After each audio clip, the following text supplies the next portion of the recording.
मेरा नाम शिनशी है। मैं मंत्री जी के महल में नई रसोई सहायिका हूँ और मुझे हर महीने एक चांदी का सिक्का मिलता है। शिनशी, आग थोड़ी और तेज करो। जी, अभी करती हूँ।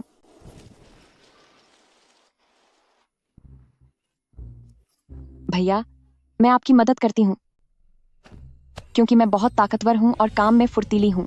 जब भी खाली होती हूँ दूसरों का काम भी कर देती हूँ।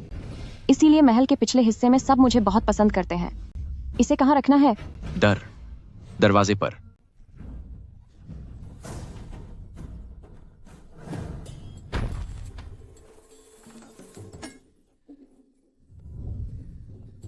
तुम्हें क्या हुआ? मुझे मासिक धर्म आया है, पेट में बहुत दर्द हो रहा है। तो तुम जाकर आराम करो। काम काम मैं कर दूंगी। तुम्हारा बहुत शुक्रिया, शिनशी। मुझ पर भरोसा रखो, मैं सब संभाल लूंगी।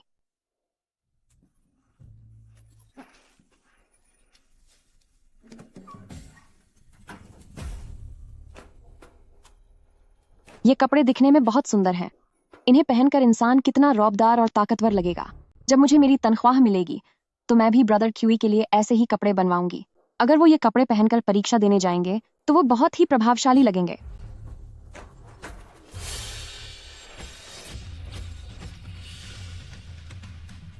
आह, शाओ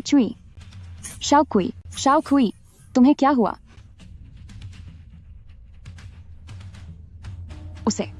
उसे क्या हुआ?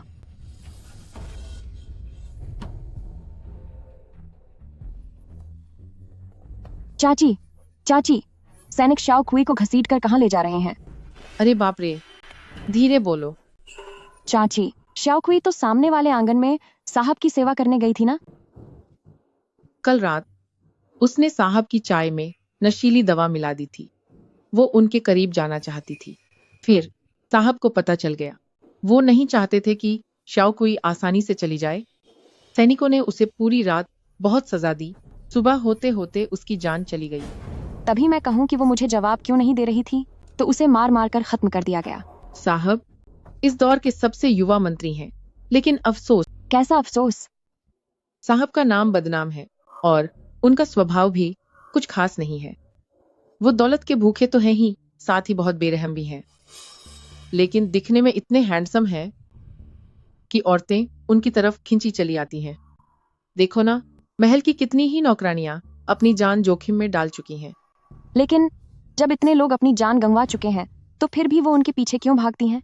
इंसान की फितरत ऐसी ही होती है। हर किसी को लगता है कि वो खास है और फिर किस्मत आजमाने की कोशिश करती है ताकि एक आम लड़की से महारानी बन सकें। अब जब शहर आ ही गई है तो वापस गांव कौन जाना चाहता है? मैं जाना चाहती हूँ।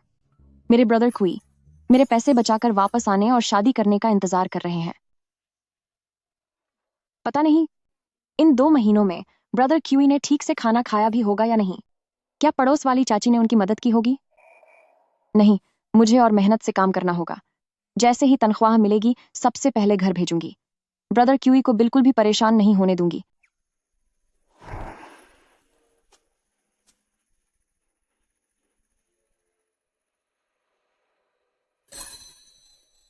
शाओ है, इधर आओ। चाची, क्या यहाँ श्याओ है नाम का कोई है? इधर उधर मत देखो, तुम्ही से कह रहा हूँ। ओ काली लड़की, हाँ तुम जो सबसे ज्यादा सांवली हो।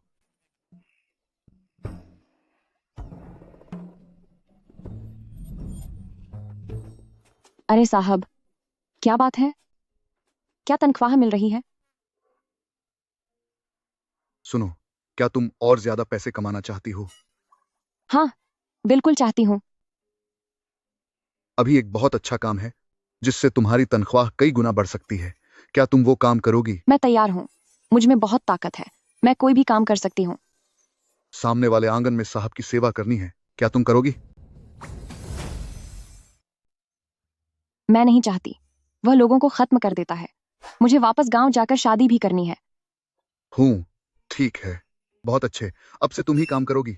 डरो मत, उन साहब की सेवा करना उतना मुश्किल नहीं है। बस जब तक तुम उनके करीब जाने की कोशिश नहीं करोगी या उन्हें लुभाने की कोशिश नहीं करोगी, तब तक तुम्हारी महीने की तनख्वाह 5 चांदी के सिक्के होगी। 3 साल तक काम करो और मैं वादा करता हूं कि तुम पूरी शानो शौकत के साथ गांव जाकर शादी करोगी। 5 चांदी के सिक्के, इतनी अच्छी बात भी हो सकती है क्या? लेकिन अगर तुमने उनके करीब जाने की हिम्मत की तो न केवल पैसे चले जाएंगे बल्कि तुम्हारी जान को भी खतरा होगा। साहब, आप फिक्र मत कीजिए, मेरा मंगेतर है, चाहे कुछ भी हो जाए मैं कभी भी साहब के करीब जाने की कोशिश नहीं करूंगी।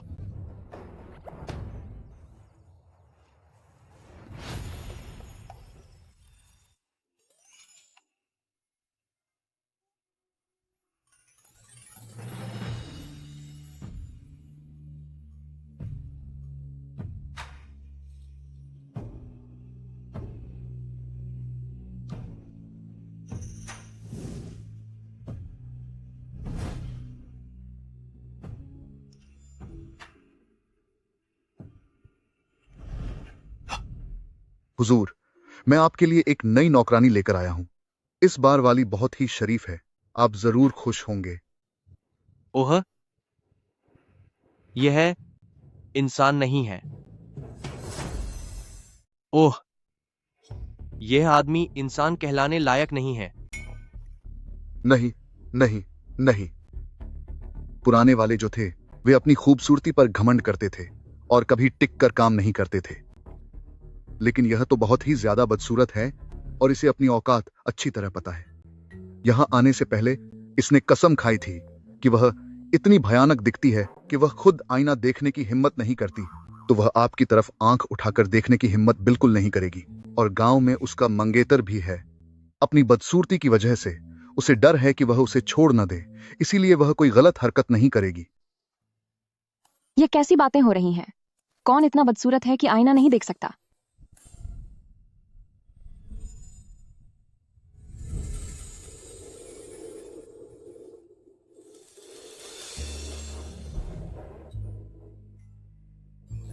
टीवी सर, आप तो ब्रदर क्यूई से भी ज्यादा सुंदर हैं। यह इतनी काली है। क्या तुम्हें यकीन है कि यह कुनलुन कबीले से नहीं है? मैं अपनी हवेली में किसी बाहरी जाति के इंसान को नहीं रखता। इसके पास टोंग हुआ गाउन के नागरिक होने के कागजात हैं। वहां भारी सूखा पड़ा था, इसीलिए वह रोटी की तलाश में शहर आई है। क्या मैं दिखने में अच्छा हूं? हाँ सर, मेरे घर वालों ने मेरा रिश्ता तय कर दिया है। ब्रदर क्वी भविष्य में एक बड़ा अधिकारी बनेगा। वह आपसे भी ज्यादा सुंदर है और मेरे दिल में सिर्फ वही है।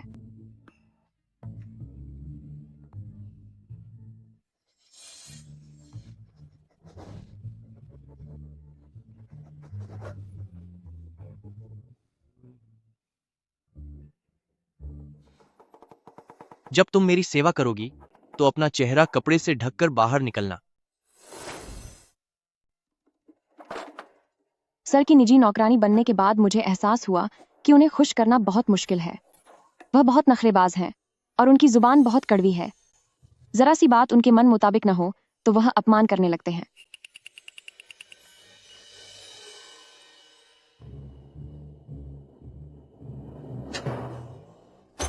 क्या तुमने इसी तरह खाना पकाया है? क्या तुम हवेली का नमक चोरी करके अचार बनाने के लिए इस्तेमाल कर रही हो?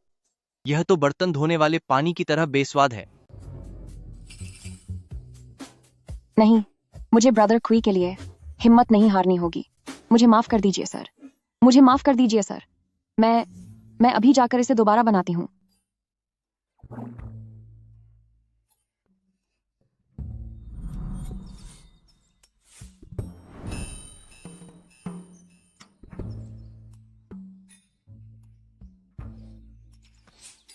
हाई जी, तुम्हारी चिट्ठी आई है। शुक्रिया अंकल।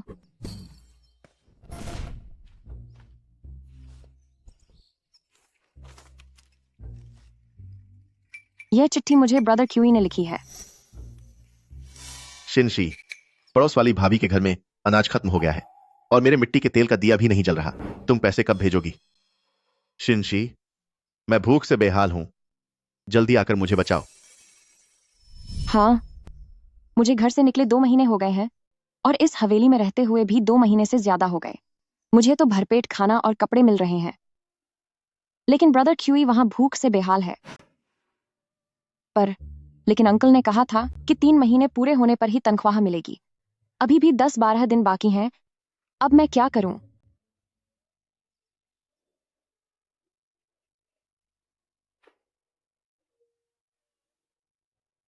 हैजी, क्या तुम अपनी शक्ल देखकर रो रही हो? चौ चौ रो रहा है। इस आईने का किनारा तो सोने का बना है। अगर इसमें जंग लग गया तो क्या होगा?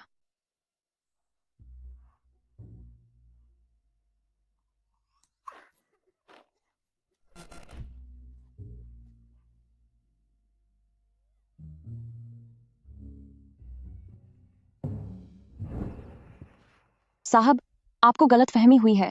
मैं अपनी शक्ल देखकर नहीं रो रही हूं।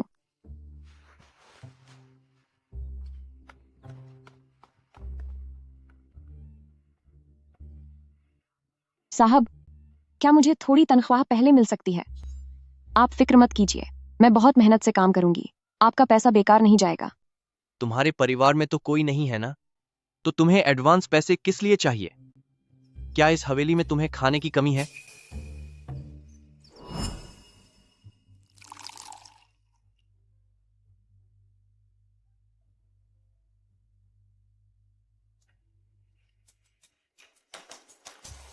ये बचा हुआ खाना तुम्हारे लिए है। शुक्रिया साहब, आपका बहुत बहुत शुक्रिया।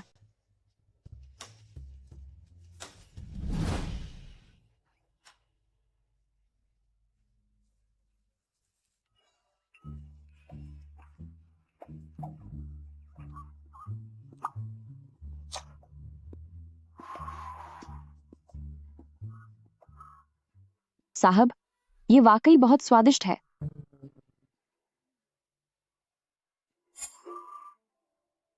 साहब ने मुझे जो खाना दिया है वो मेरी पूरी जिंदगी के खाने से कहीं बेहतर है। लेकिन साहब, मेरे मंगेतर गांव में पढ़ाई कर रहे हैं। उनके पास खाने तक के पैसे नहीं हैं। मुझे उन्हें कुछ पैसे भेजने होंगे। जब वो अपनी परीक्षा पास कर लेंगे तब मैं गांव जाकर उनसे शादी कर पाऊंगी। साहब, मैं आपसे झूठ नहीं बोल रही। देखिए, उन्होंने मुझे खत भी लिखा है। कोई बात नहीं। अगर पैसे नहीं दिए तो वाकई कोई भी इंतजार नहीं करना चाहेगा। जी? सुन एयर, $20 निकालो और उन्हें ठोंगुआ गाउन भेज दो। साथ ही आटे की कुछ बोरियां भी भिजवा देना। जी मालिक। शुक्रिया साहब, आपका बहुत बहुत शुक्रिया। साहब, आप अफवाहों जैसे बिल्कुल नहीं हैं। आप तो बहुत नेक इंसान हैं। मैं आपकी जिंदगी भर सेवा करके भी आपका ये एहसान नहीं उतार पाऊंगी। अफवाहें? लोग मेरे बारे में क्या कहते हैं? वो सुनने में अच्छा नहीं है, इसलिए बेहतर होगा कि मैं आपको ना बताऊं। कोई बात नहीं, मैं बहुत बड़े दिल वाला हूं। इसे एक मजाक समझकर सुन लूंगा। सही बात है, बड़े लोगों का दिल भी बड़ा होता है। भले ही साहब वजीर नहीं है, लेकिन वो इतने बड़े अफसर हैं, तो यकीनन वो छोटी सोच वाले नहीं होंगे। तो फिर मैं आपको बताती हूँ। वे कहते हैं कि आप बहुत लालची हैं और जूबापी से भी ज्यादा जूबापी हैं। अगर कोई चिड़िया भी आपके घर की छत से उड़कर जाए तो आप उसके भी 2 पंख नोच लेंगे ताकि पंखा बना सकें। वे यह भी कहते हैं कि आप धोखेबाज हैं और अपनी ताकत का गलत फायदा उठाते हैं। अगर कोई आपसे मदद मांगने आता है तो आप बहुत बड़ी कीमत मांगते हैं। जब तक आपको पर्याप्त पैसा मिलता रहे, आप गलत को भी सही साबित कर सकते हैं और सजा को भी बदलवा सकते हैं। हूं? सर, आप वाकई गुस्सा नहीं हुए, बल्कि आप तो इसे मजे लेकर सुन रहे हैं। तो मैं थोड़ा और बताती हूँ ताकि आपको और खुशी मिले। वे यह भी कहते हैं कि जो लड़कियां आपके करीब आने की कोशिश करती हैं वे आपसे प्यार नहीं करती। आप जैसे इंसान को भला कोई पसंद कैसे कर सकता है? वे आपके पास इसलिए आती हैं ताकि आपसे शादी कर सकें, आपकी दौलत उड़ा सकें, आपका खा सकें, पी सकें और अपनी बाकी जिंदगी ऐश से काट सकें। मुझे बुरा भला कहना तो ठीक था, लेकिन मेरे पैसे उड़ाने की बात भूल जाओ। हाँ, भूल जाओ, वे आपके लायक नहीं हैं।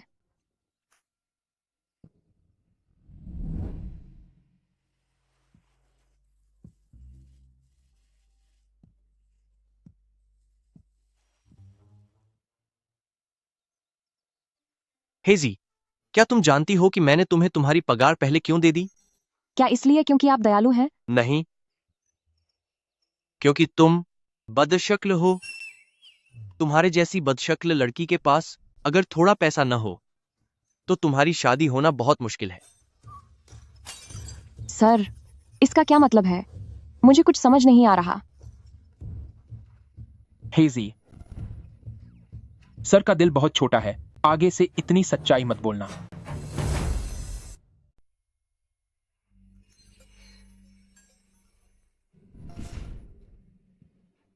सर, आपने जो बीफ जर्की बनाने को कहा था, मैंने बना ली है।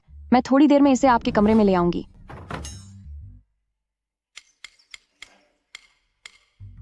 बड़े भाई डार्क गार्ड ने सच ही कहा था कि सर बहुत छोटी सोच वाले हैं। क्या मैंने सिर्फ कुछ सच ही तो नहीं बोला था? उन्होंने आधे महीने तक मुझसे बात नहीं की। अब तो वो मुझे खाना भी नहीं देते। बड़े भाई सुन, ब्रदर क्यूई कैसा है? क्या पड़ोस वाली चाची उनका ख्याल रखने में मदद कर रही हैं? वो उनका बहुत अच्छे से ख्याल रख रही हैं। काली लड़की, तुम फिक्र मत करो। बहुत अच्छा। शुक्रिया बड़े भाई सुन। आज सर ने खास तौर पर कहा था कि मैं थोड़ी बीफ जर्की बनाऊं। मैंने थोड़ी ज्यादा बना ली थी। तुम रात भर पहरा देते हो, मेहनत करते हो, ये थोड़ी सी जर्की तुम रख लो। क्या हुआ बड़े भाई सुन? क्या ये ब्रदर क्यूई है? क्या उसे कुछ हुआ है? काली लड़की, तुम्हारे लिए यहाँ काम करना आसान नहीं है। वो पैसे तुम्हें अपने पास ही रखने चाहिए। मैंने उस युवा मास्टर कुई को देखा है। वो हट्टा कट्टा है। वो कोई भी काम ढूंढ ले। क्या वो अपना पेट नहीं पाल सकता? अरे तुम्हें नहीं पता। बड़े भाई सुन, ब्रदर क्यूई वो एक पढ़ा लिखा इंसान है। बचपन से ही उसके सपने बड़े रहे हैं। वो मेहनत मजदूरी नहीं कर सकता, लेकिन मुझ में ताकत है। मैं सर की अच्छे से सेवा करूंगी और खूब पैसे कमाऊंगी। जब मेरे पास काफी पैसे होंगे और ब्रदर क्यूई विद्वान बन जाएगा, तब हम साथ में एक अच्छी जिंदगी बिताएंगे। ही। लेकिन उसने तो अभी तक शुरुआती परीक्षा भी पास नहीं की है। मुझे पता है, पर मुझे यकीन है कि एक दिन वो गांव का पहला पढ़ा लिखा विद्वान बनेगा। ये लो, इसे खाओ।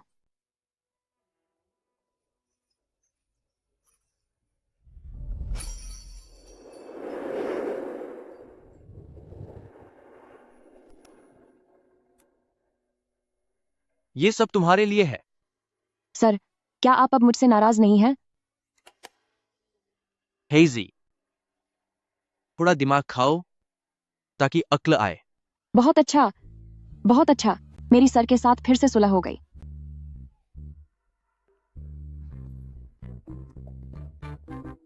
ही।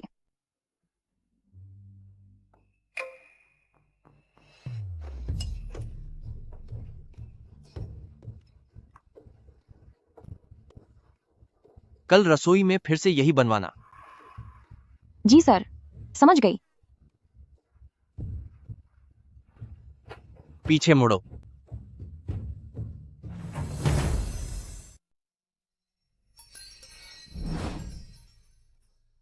सर, सामने वाले आंगन में 3 और गुटाएं हैं।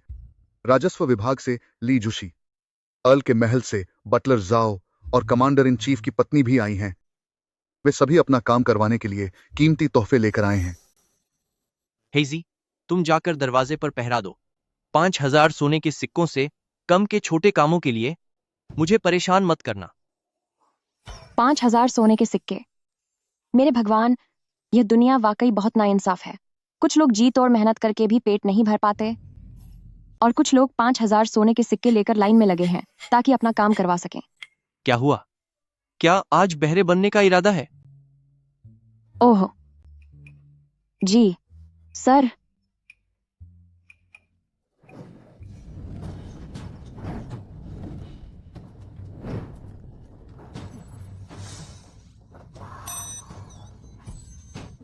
अरे मैं पहले आई थी, मुझे पहले जाने दो। मेरे पैर पर पैर मत रखो। पहले मेरा काम देखो, पहले मेरा। मैं पहले आई थी। बेटी, ओ बेटी, ये 500 चांदी के सिक्के लो। चाची, मुझे ये नहीं चाहिए। मुझे मेरी तनख्वाह मिलती है। मैं अपनी नौकरी नहीं बदलूंगी। अरे बेटी, मुझ पर थोड़ी दया करो। अगर तुम्हें ये कम लग रहे हैं तो मेरे पास और भी हैं। ये सब तुम्हारे हुए, सब ले लो। बेटी, मैं तुमसे विनती करती हूँ, साहब के सामने बस मेरे लिए कुछ अच्छे शब्द कह दो। मेरा वो नालायक बेटा, उसने सच में किसी को खत्म नहीं किया है। वो सब घटिया लोग एक हो गए हैं ताकि उसे फंसा सकें। बेटी, मैं तुम्हारे आगे घुटने टेकती हूँ। मैं तुमसे विनती करती हूँ। बेटी, किसी की जान बचाना सबसे बड़ा पुण्य है। मैं तुमसे विनती करती हूँ, मुझ पर दया करो। बेटी। अरे सुनिए आंटी, मुझे नहीं चाहिए। मुझे सच में पैसे नहीं चाहिए। आप ये पैसे उस इंसान को दे दीजिए जिसे आपके बेटे ने खत्म कर दिया। शायद तब वे उसके खिलाफ शिकायत न करें। क्या वे नीच लोग इसके लायक भी हैं? कीड़े मकोड़ों की फौज, हमारे परिवार से लड़ने की हिम्मत कैसे हुई उनकी? हमारा टाईवे मैंशन उनसे आखिरी दम तक लड़ेगा। क्या आंटी अब मुझसे नाराज होकर मुझे सजा देने वाली हैं? वो बात यह है, आंटी, मेरे साहब के खाने का वक्त हो गया है। मुझे जाकर उनकी सेवा करनी होगी। मेरे बिना उनका काम नहीं चलता। दरवाजा खोलो, दरवाजा खोलो।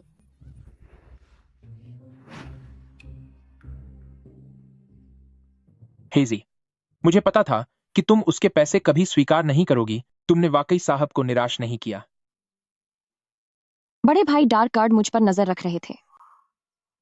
अरे रुकिए, बड़े भाई डार्क गार्ड, क्या साहब को डर था कि मैं काम छोड़ दूंगी, इसलिए उन्होंने आपको मेरे पीछे भेजा? मैं ऐसा नहीं करूंगी। मैं साहब के प्रति पूरी तरह वफादार हूं। साहब ने मुझे पहले ही पैसे दे दिए हैं। मैं पूरी जिंदगी उनकी सेवा में समर्पित कर दूंगी। भले ही उस चाची ने मुझे बहुत पैसे दिए, लेकिन उनका मिजाज बहुत ही अस्थिर है। मेरी माँ ने कहा था कि हमेशा किसी शांत दिमाग वाले इंसान के साथ ही रहना। भले ही सर की बातें थोड़ी कड़वी होती हैं, लेकिन उनका मिजाज बहुत ही शांत और स्थिर है, तो सर को कोई गलतफहमी नहीं होनी चाहिए। अगर उन्होंने मुझे यहाँ से निकाल दिया तो ब्रदर खुई मुझे पक्का डांटेंगे।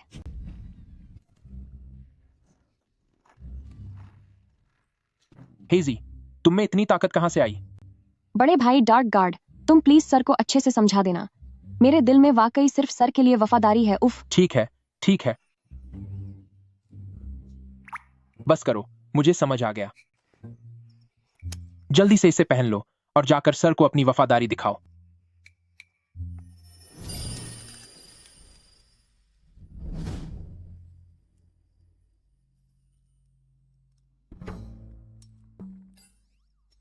सच कहूं तो जिस तरह से मैं उन्हें घूरती हूँ, गांव की गाय भी मुझे लात मार देती। क्या देख रहे हो? चाहे जितना भी देख लो, तुम मुझ जैसे नहीं बन पाओगे। सर की चमड़ी हमारे गांव की मिट्टी की दीवार से भी ज्यादा मोटी कैसे है?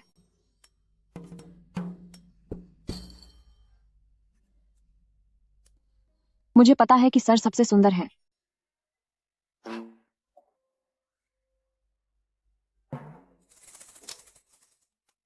मैं सुंदर हूं या नहीं, इससे तुम्हारा कोई लेना देना नहीं है, और तुम्हें मेरे बिस्तर के पास आने की इजाजत नहीं है। अरे नहीं, ऐसा नहीं है सर, मेरा वो मतलब नहीं था। मेरे दिल में सिर्फ ब्रदर खुई हैं। मैं तो बस सर को ये बताना चाहती हूँ कि मैं काम छोड़कर कहीं नहीं जाऊंगी, चाहे कोई मुझे कितने भी पैसे क्यों न दे। मैं बस सर की सेवा करना चाहती हूँ और आपके लिए जी जान से काम करना चाहती हूँ। आखिर वो कौन बेवकूफ है जो तुम्हें काम बदलने के लिए मोटी रकम दे रहा है? सच में, आज उस चाची ने मुझे $500 देने की बात कही थी, लेकिन मैंने मना कर दिया। मुझे पता है कि मैं ताकतवर और मेहनती हूँ। शहर के रईस लोग मुझे पसंद करते हैं, लेकिन मैं बिल्कुल भी धोखेबाज इंसान नहीं हूँ। मेरे दिल में सिर्फ सर है। मैं सर के प्रति हमेशा वफादार रहूंगी। ये वो शब्द हैं जो मैंने कुछ दिन पहले बाजार में एक नाटक के दौरान सुने थे। वहां की लड़की तो सुनकर रोने लगी थी। यकीनन ये बहुत दिल छू लेने वाली बात है। हेजी, अगर शब्दों का सही मतलब नहीं पता तो कम बोला करो। और सुनो, तुम्हारी पट्टी गिर गई है, इसे ठीक से ढको। जी।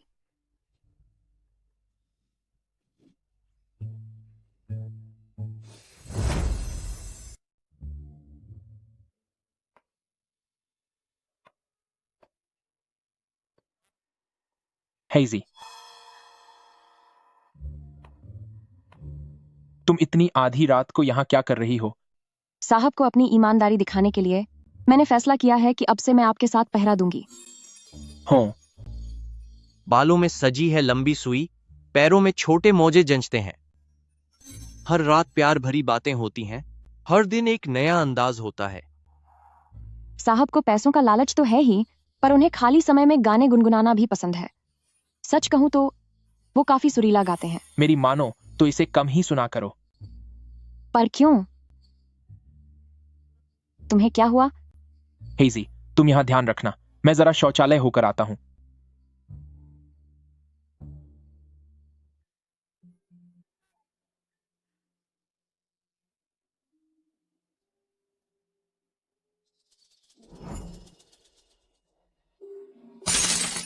नहीं, यहाँ तो चोर है।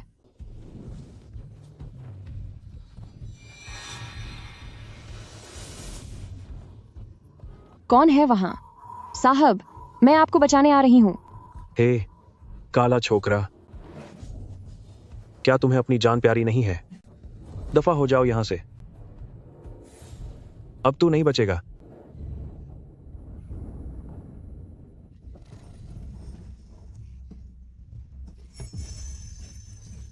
हे भगवान, ये आदमी इतना डरावना क्यों दिख रहा है?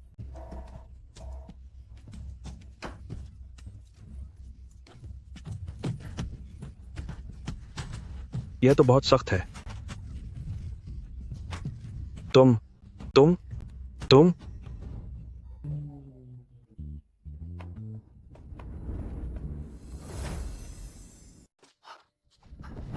सर, मैंने गार्डसन के दिए हुए बीफ जर्की खा लिए थे, जिससे मेरा पेट थोड़ा खराब हो गया। मुझे अंदाजा नहीं था कि कोई मौके का फायदा उठाकर हमला कर देगा। यह सब मेरी गलती है, कृपया मुझे सजा दें।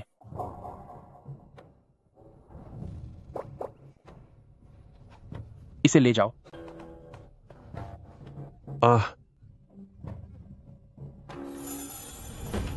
क्या तुम्हें मार्शल आर्ट्स आता है? नहीं, मैं तो बचपन से खेतों में काम करती हूँ, इसलिए मुझ में ताकत बहुत है। यह पहली बार था जब मैंने किसी को मारा है। मुझे याद है कि पिछली बार मैंने हाथ तब उठाया था जब मैंने एक पागल भेड़िए को सबक सिखाया था। हेजी, इतनी रात को मेरे आंगन में क्या कर रही हो? मैं यहाँ आपकी रखवाली करने आई हूँ। आपने मुझे इतने सारे पैसे दिए हैं, तो मैंने सोचा कि अगर मैं आपके लिए कुछ न करूं तो मेरा मन अशांत रहता है। मेरी माँ कहती थी कि इंसान को हमेशा एहसान मानना चाहिए। जी सर, मैं कसम खाता हूँ। हेजी पूरे समय खिड़की के बाहर झपकी ले रही थी। उसने आपके बिस्तर तक पहुंचने की कोशिश बिल्कुल नहीं की। जी हाँ। हेजी, तुम अब वापस जाओ, कल तुम्हें इनाम मिलेगा। शुक्रिया सर, बहुत बहुत शुक्रिया सर। मैं कल और भी ज्यादा मेहनत से काम करूंगी। आगे से होशियार रहना, रात को हेजी को आंगन में मत आने देना। तुमने खुद ही देखा,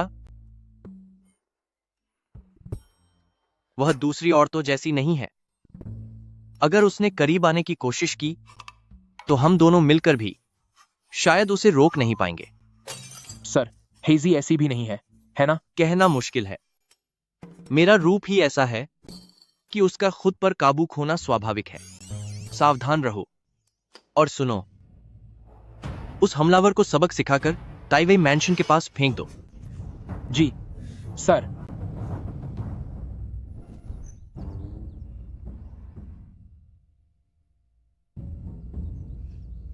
नमस्ते सर, आपकी सुबह अच्छी हो।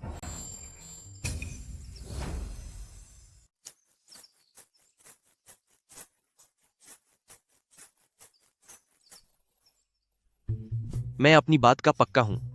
कल रात की तुम्हारी मेहनत के लिए यह तुम्हारा इनाम है। शुक्रिया सर। सर, इतनी गर्मी के मौसम में आपने यह फर वाला कोट क्यों पहना है? यह तुम्हारी जरूरत नहीं है, बाहर जाओ। सर, आपको इसकी जरूरत नहीं, माफ करना। मुझे पता है आप जैसे अमीर लोगों के कुछ अजीब शौक होते हैं, मैं समझती हूँ। तो सर, आप आराम कीजिए, मैं थोड़ी देर में आती हूँ।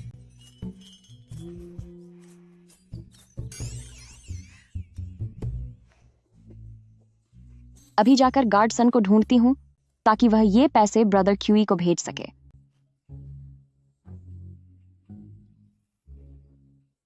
बड़े भाई सुन, बड़े भाई सुन,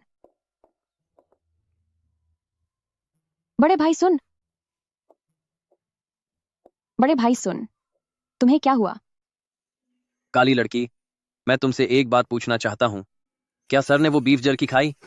नहीं खाई, वो तो मैंने ब्लैक ईगल के लिए बनाई थी। सर ने कहा कि उन्हें आजकल बहुत गर्मी लग रही है, उन्हें थोड़ा ठंडा होने की जरूरत है। ओह अच्छा, ऐसी बात है। काली लड़की, तुम्हारी बीफ जर्की के लिए शुक्रिया। कोई बात नहीं, कोई बात नहीं। बड़े भाई सुन, वैसे भी ब्लैक ईगल इतना सब नहीं खा पाएगा। क्या तुम और खाना चाहोगे? मेरे पास अभी कुछ बचा हुआ है। ओह नहीं नहीं, रहने दो। अगर कोई खाने वाला नहीं है तो उसे फेंक दो, पर किसी और को मत देना। ओह, सुनो, सर ने आज मुझे 2 चांदी के सिक्के दिए हैं। क्या तुम इन्हें गांव भेजने में मेरी मदद करोगे? क्या तुमने अभी उसे पैसे नहीं भेजे थे? उसे और क्यों दे रही हो? क्या तुम इन्हें अपने पास नहीं रख सकती? नहीं, बिल्कुल नहीं। महल में मुझे पैसों की जरूरत नहीं पड़ती, पर ब्रदर क्वी की बात अलग है। उसे खाना खाना है, पढ़ाई करनी है, और परीक्षा के सफर के लिए भी पैसों की जरूरत है। मदद कर दो, मैं तुम्हारे लिए कुछ अच्छा बनाऊंगी।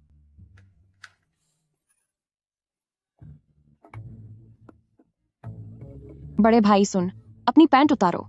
धीरे से उतारना, कहीं मेरे पैसे शौचालय में न गिर जाएं। पता ही नहीं चला, मुझे इस हवेली में आए हुए लगभग 6 महीने हो गए हैं और यहाँ रहकर मैं काफी निखर गई हूँ। मेरे और साहब के बीच अब अच्छी समझ बन गई है। साहब की मेहरबानी से हवेली के बाकी सभी लोग भी मुझसे बहुत तमीज से पेश आते हैं। नमस्ते काली लड़की। नमस्ते काली लड़की। हाँ साहब, आज सर्दियों का खास दिन है। मैं रसोई से कुछ पकौड़े ले आई हूँ, आप चखकर देखिए। ठीक है।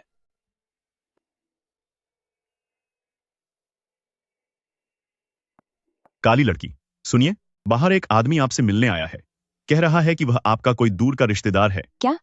मेरा भला कौन सा दूर का रिश्तेदार आ गया? शायद आपको खुद चलकर देख लेना चाहिए।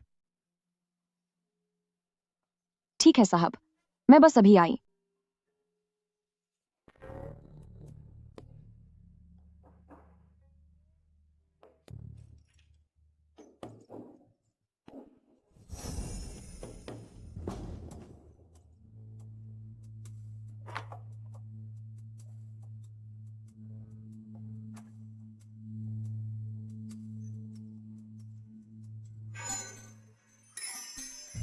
ब्रदर क्वी, तुम यहाँ कैसे?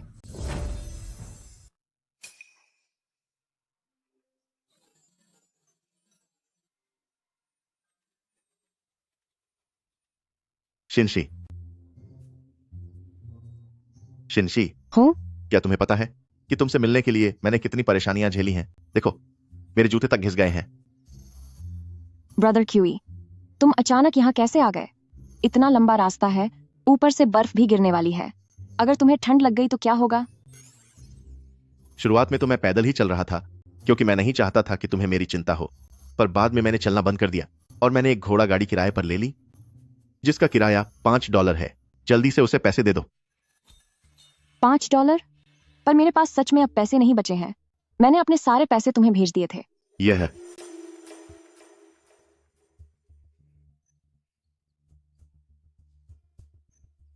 तो अब क्या करें? मैंने यह गाड़ी सिर्फ तुम्हारे लिए किराए पर ली थी। यह राजधानी है, यहां मेरा तुम्हारे सिवा और कोई नहीं है। तुम मुझे ऐसे नहीं छोड़ सकते। वह मंत्री तुम्हारे साथ अच्छा व्यवहार करते हैं ना? मैंने उनके गार्ड से सुना है कि उन्होंने तुम्हें अपनी खास सेवा में रखा है। वह इतने अमीर हैं, क्या वह तुम्हें थोड़े से पैसे भी नहीं दे सकते? कहीं ऐसा तो नहीं कि तुम मुझे पैसे देना ही नहीं चाहते? शिनशी, भूलना मत कि मैंने ही तुम्हें यह रास्ता दिखाया था, तभी तुम आज यहां हो। एहसान फरामोश मत बनो। ब्रदर क्वी, गुस्सा मत हो, ऐसी बात नहीं है। मेरे पास सच में पैसे नहीं हैं। पर तुम फिक्र मत करो, मैं साहब से कुछ पैसे मांगने की कोशिश करती हूँ, तुम मेरा इंतजार करो। तो फिर जल्दी जाओ, मैं यहीं तुम्हारा इंतजार कर रहा हूं। हाँ, जाओ।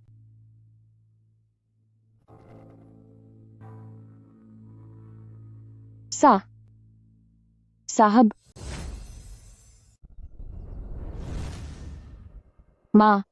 मालिक। क्या इसकी जुबान काट दी गई है? नहीं, मैं तो बस आपसे पूछना चाहती थी, क्या आप मुझे $5 दे सकते हैं? वजह? मेरे ब्रदर क्यूई मुझसे मिलने शहर आ रहे हैं और उनके किराए के लिए $5 चाहिए। मुझे पता है कि आपने पिछली बार जो मुझे $20 दिए थे वो अभी ही चुकता हुए हैं, लेकिन मैं बहुत ताकतवर हूँ। आप तो जानते ही हैं, मैं कोई भी काम कर सकती हूँ। मैं और ज्यादा मेहनत करूंगी। कपड़े धोना, खाना बनाना, शौचालय साफ करना, मैं सब कर लूंगी बिना किसी फालतू पैसे के। क्या इतना काफी है?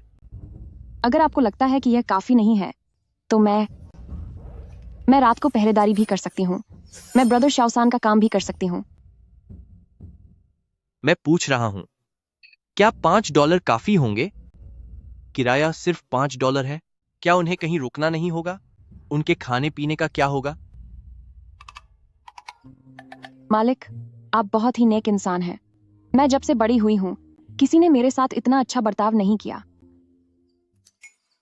ठीक है, अब मुझे मक्खन लगाना बंद करो। खजांची के पास जाओ और $50 ले लो। तुम सिर्फ मेरी ही सेवा करोगी, इसे अपनी एडवांस सैलरी समझ लो। ओह, बाकी सब जरूरी नहीं है। बस एक बात याद रखना, मेरे बिस्तर के करीब आने की कोशिश मत करना।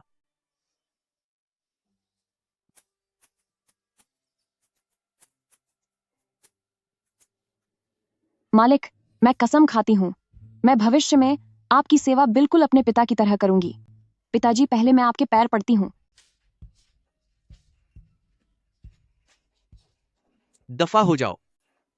जी, अभी जाती हूँ।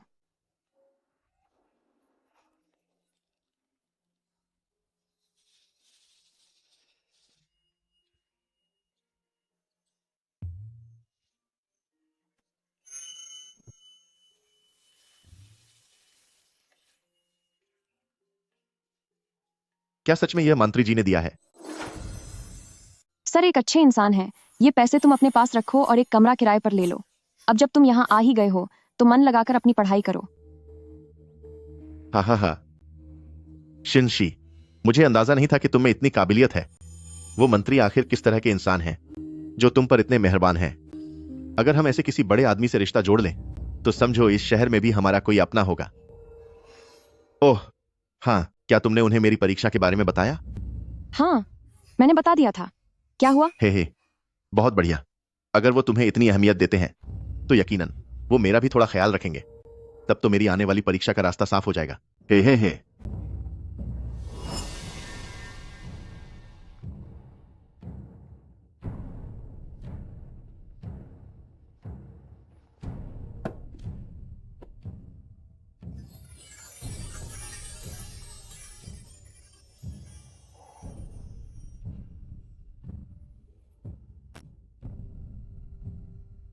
जी, ब्रदर क्यूई। सर, अच्छे इंसान तो है, लेकिन उनकी कीमत बहुत ज्यादा है। हमारे पास पैसे नहीं है, वो हमारी मदद नहीं करेंगे। वो दूसरों के लिए होगा, तुम तो उनके पास ही रहती हो। बस तुम उन्हें खुश रखो। अगर तुम उनकी अच्छे से सेवा करोगी तो क्या वो तुम्हें थोड़ा सा फायदा भी नहीं देंगे? तुम सुनो शिंसी, तुम्हें बाहर आए काफी समय हो गया है। जल्दी वापस जाओ और अपने सर की सेवा करो। मैं तब तक अपने लिए कमरा ढूंढता हूं।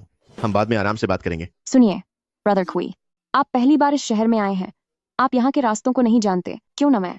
अरे, नहीं, मैं खुद कर लूंगा। तुम जल्दी वापस जाओ। जाओ, अब जाओ। वापस जाओ।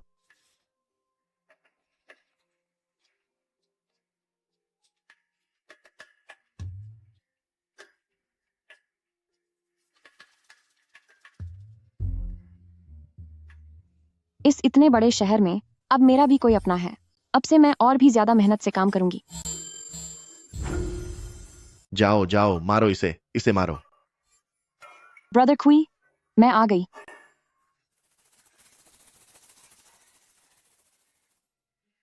मुझे माफ कर दीजिए ब्रदर क्यूई, मैं सिर्फ सब्जियां खरीदने के खाली समय में ही आपसे मिलने आ सकती हूँ।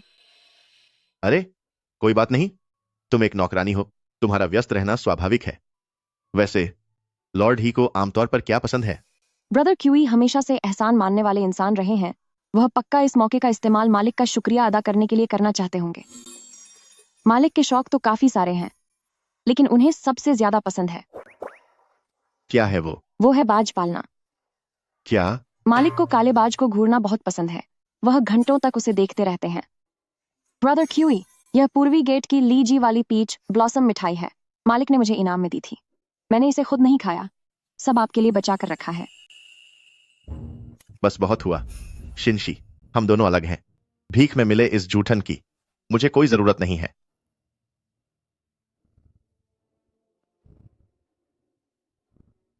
ब्रदर क्यूई, अगर आपको यह पसंद नहीं है तो आप इसे मुझे वापस दे सकते हैं। यह खाना है और मालिक का प्यार भी। इसे इस तरह बर्बाद करना अच्छी बात नहीं है। ब्रदर क्यूई, अब मुझे वापस जाना होगा। आप अच्छे से पढ़ाई कीजिए। जब मौका मिलेगा हम साथ मिलकर मालिक का शुक्रिया अदा करेंगे। अरे रुको शिनशी, ये खत तुम इसे मालिक तक जरूर पहुंचा देना।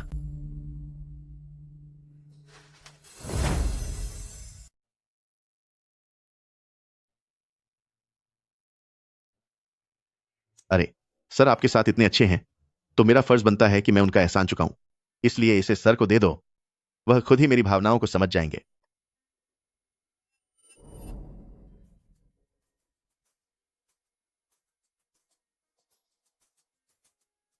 सर, यह मेरे ब्रदर कुई हैं।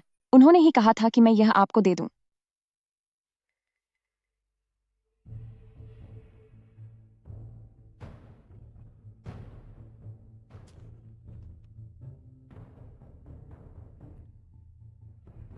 ठीक है। जी।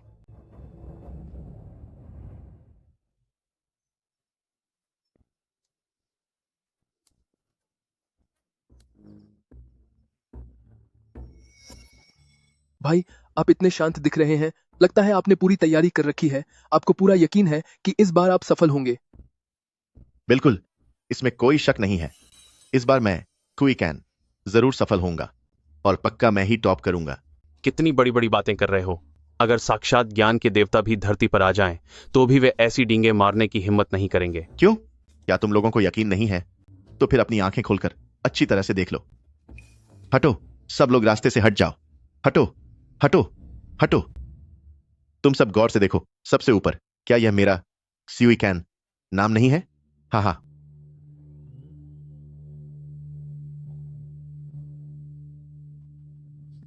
क्या तुम अनपढ़ हो जो अपना नाम तक नहीं पहचान सकते? अपनी आंखें खोलकर जरा ध्यान से देखो। पहले नंबर की तो बात ही छोड़ो, क्या इस पूरी लिस्ट में तुम्हारा नाम कहीं भी है? नहीं नहीं नहीं नहीं, इसमें मेरा नाम क्यों नहीं है?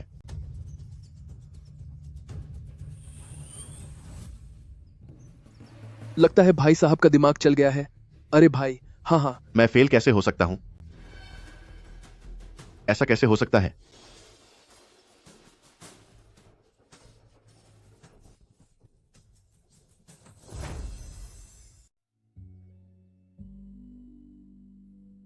हे भगवान, मेरी मदद करना। इस बार ब्रदर क्यूई को परीक्षा में सफल होना ही होगा।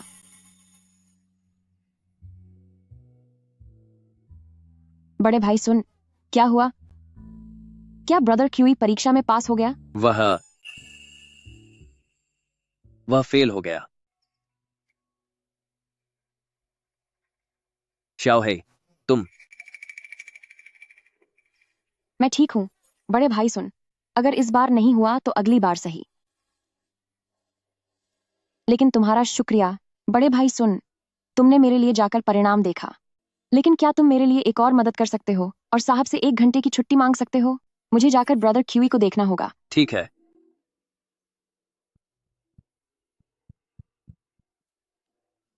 हेजिका, अभी वहां जाना क्या सुरक्षित होगा? यह उसका पारिवारिक मामला है, हम इसमें दखल नहीं दे सकते। मैं पहले साहब को बता देता हूं। साहब।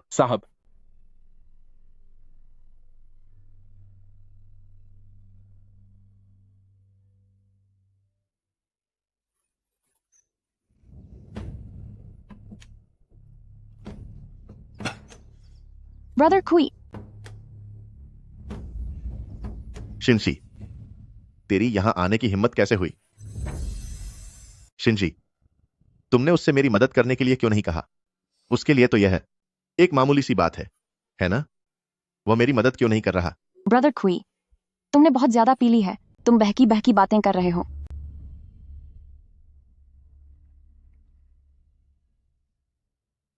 ब्रदर क्यूई, कोई बात नहीं।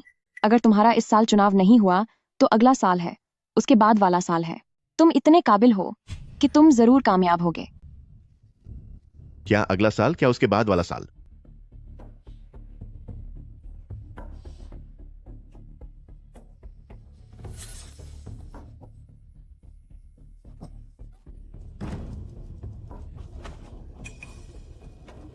शिनसी, क्या तुम्हें पता है कि मेरी उम्र क्या है?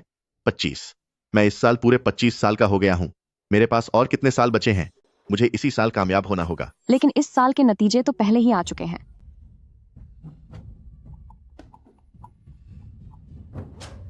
पर अभी तुम तो हो ना? मैं अमीरी सच में इंसान को बदल देती है।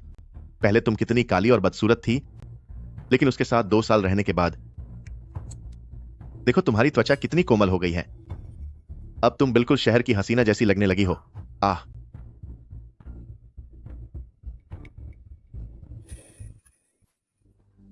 मुझे माफ कर दो ब्रदर क्वी, मेरा वो मतलब नहीं था।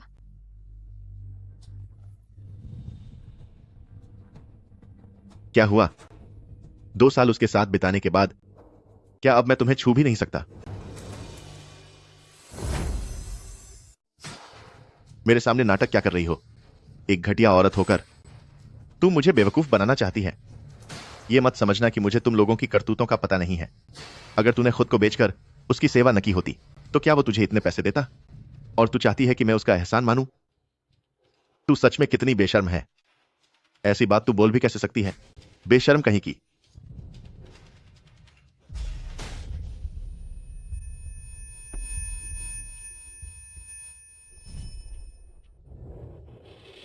शिनशी, मुझे माफ कर दो। मैं नशे में था, नशे में कुछ भी बकवास कर रहा था। शिनशी, मैं तुम्हें दोष नहीं देता। सच में तुमने यह सब मेरे लिए ही तो किया है। मैं भला तुम्हें कैसे दोष दे सकता हूं, है ना?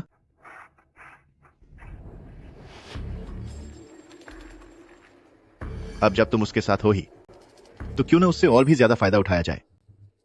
बस एक बार मुझे कोई अच्छी नौकरी मिल जाए तो हम तुरंत शादी कर लेंगे। उसके बाद तुम्हें उसके पास जाने की जरूरत नहीं होगी। हम साथ मिलकर अपनी जिंदगी खुशी खुशी बिताएंगे।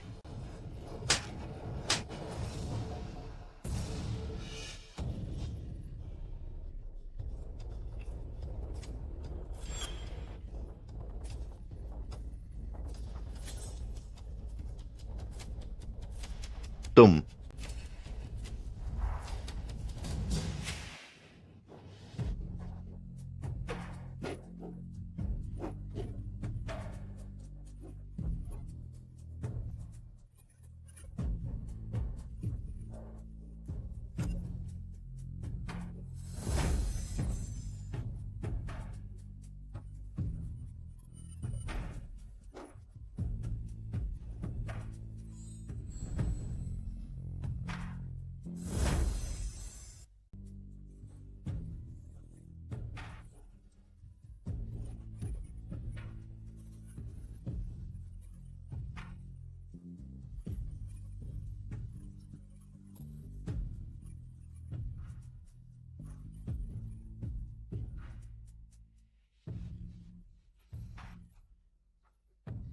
सर मुझे माफ कर दीजिए, मैंने जानबूझकर अपना नकाब नहीं खोया। मैं आज रात एक और बना लूंगी। कोई बात नहीं। क्या उसने तुम्हें परेशान किया? हाँ ब्रदर क्वी, वह परीक्षा में सफल नहीं हो पाया। उसने बहुत ज्यादा पी रखी थी। मुझे पता है कि उसने मुझसे वे बातें जानबूझकर नहीं कही थी। वह बस थोड़े परेशान थे। हो, अगर तुम्हें लगता है कि उसकी कोई गलती नहीं है तो फिर तुम रो क्यों रही हो? हेजी, क्या तुम सच में उससे शादी करना चाहती हो? तुम उसके बारे में कितना जानती हो? हेजी, तुम उसके बारे में कितना जानती हो? हम एक दूसरे को बहुत सालों से जानते हैं। मैं बेशक उसे अच्छी तरह जानती हूँ। उसके माता पिता पढ़े लिखे लोग थे। वे बहुत विद्वान और अच्छे इंसान थे और उन्होंने हमेशा मेरा ख्याल रखा। अपने आखिरी समय में उन्होंने मेरा हाथ उसे सौंपा था ताकि मैं उनकी बहू बन सकूं। सर, आपको पता नहीं है, गांव की बहुत सी लड़कियां उसे पसंद करती हैं, लेकिन उनके परिवार ने सिर्फ मुझे ही चुना। शायद इसलिए क्योंकि पूरे गांव में सिर्फ तुम ही पागल हो। मैं पागल नहीं हूं।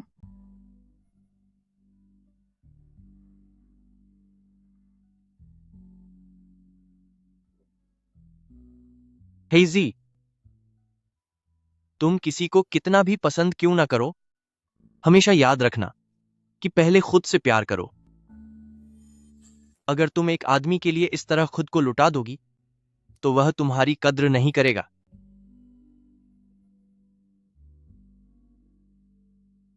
सर, क्या आपको लगता है कि मैं काफी अच्छी नहीं हूँ, इसीलिए वह मेरी कद्र नहीं करता? तुम बहुत अच्छी हो, वह तुम्हारे लायक नहीं है। तुम्हें परेशान करने की उसे सजा जरूर मिलेगी।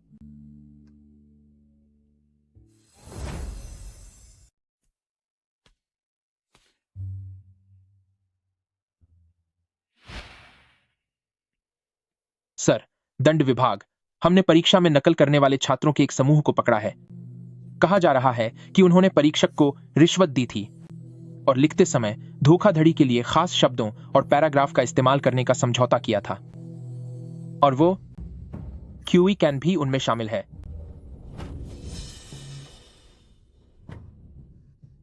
मुझे माफ कर दीजिए सर, मैं समझ गया, तुम अब जा सकते हो। जी सर। सर, ब्रदर क्वी को गिरफ्तार कर लिया गया है। सरकार उसके साथ क्या करेगी? अगर सबूत पक्के हुए तो उसे 40 कोड़े मारे जाएंगे और जीवन भर के लिए परीक्षा देने पर रोक लगा दी जाएगी। उसका शरीर मजबूत है, वह इसे झेल लेगा, चिंता मत करो। जीवन भर के लिए पाबंदी?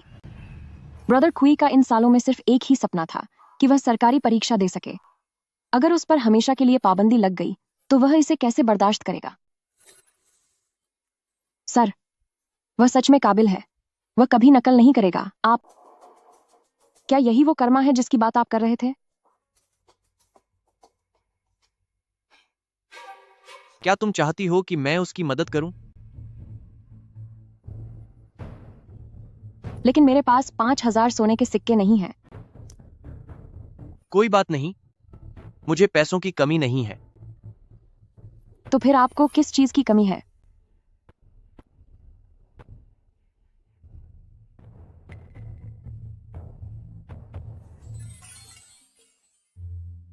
शिनजी, इसे आगे से मत पहनना, तुम ऐसे ही अच्छी लगती हो।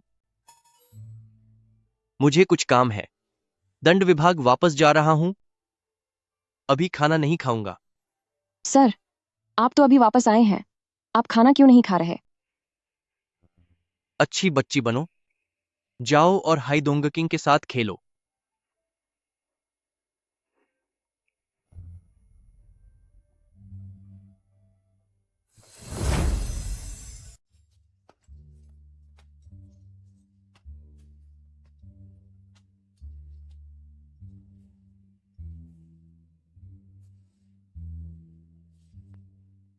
हेजी, हेजी,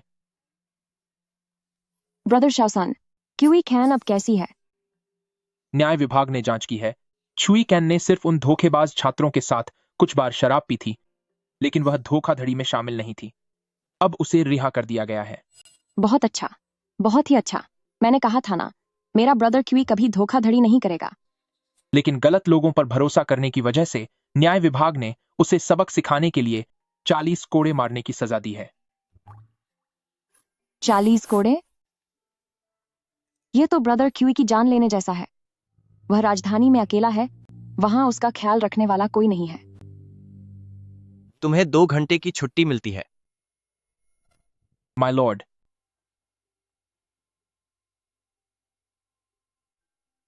जल्दी जाकर वापस आना, मैं खाने पर तुम्हारा इंतजार करूंगा।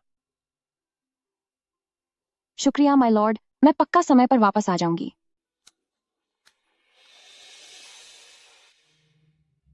आप जानते थे कि क्यूई कैन अच्छी इंसान नहीं है, तो आपने उसे रोका क्यों नहीं? कुछ चीजें ऐसी होती हैं जिन्हें उसे अपनी आंखों से देखना ही होगा। तुमने कहा था कि उसके होते हुए वह मंत्री तुम्हारी मदद जरूर करेगा। अब देखो क्या हुआ, नौकरी तो मिली नहीं और ऊपर से मार भी खानी पड़ी। यह आवाज इतनी पहचानी हुई क्यों लग रही है?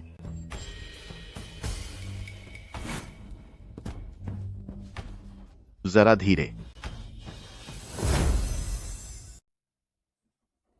आराम से। अब ठीक है, नौकरी तो मिली नहीं, ऊपर से मार भी खानी पड़ी। मैं तुम्हारे साथ यह गरीबी भरी जिंदगी और नहीं जी सकती। आह, उफ मेरी जान, तुम रोना बंद करो। तुम्हें रोते देख मुझे बहुत दुख होता है। यह सब शिनशी की वजह से है। वह घटिया औरत, पक्का उस दिन जब मैं नशे में था और उसे बुरा भला कहा था। तो वह उस मंत्री के पास गई होगी और उसने मेरी शिकायत कर दी होगी। वह नीच औरत, मेरे माता पिता ने उसके साथ कितना अच्छा व्यवहार किया और उसने एहसान फरामोशी की। मैं उसे सबक सिखा कर रहूंगा। अब तो वह मंत्री के संरक्षण में है, तुम उसे सबक कैसे सिखाओगे? तुमने ही कहा था कि हम एक अच्छी जिंदगी जिएंगे, तभी मैं अपने पति और बच्चे को छोड़कर तुम्हारे साथ इस शहर आई। अगर तुम मेरा ख्याल नहीं रख पाए तो फिर मेरा असली रूप देखने के लिए तैयार रहना। क्यों होंग? पड़ोस वाली भाभी। बड़े भाई सुन, ब्रदर क्यूई कैसा है? पड़ोस वाली चाची ने क्या उसका ख्याल रखने में मदद की? उसका बहुत अच्छे से ख्याल रखा गया। हे लड़की, तुम चिंता मत करो। तो उस समय बड़े भाई सुन का यह कहना कि ख्याल अच्छे से रखा जा रहा है, उसका असली मतलब यह था। मेरी जान, तुम बेफिक्र रहो। जैसे वह पहले हमारा खर्चा उठाती थी, वैसे ही आगे भी वह हमें पालती रहेगी। अगर उसने हमें पालने से मना किया तो उसके अच्छे दिन खत्म समझो। खो कहाँ हाथ लगा रहे हो? हटो, थोड़ा आराम से।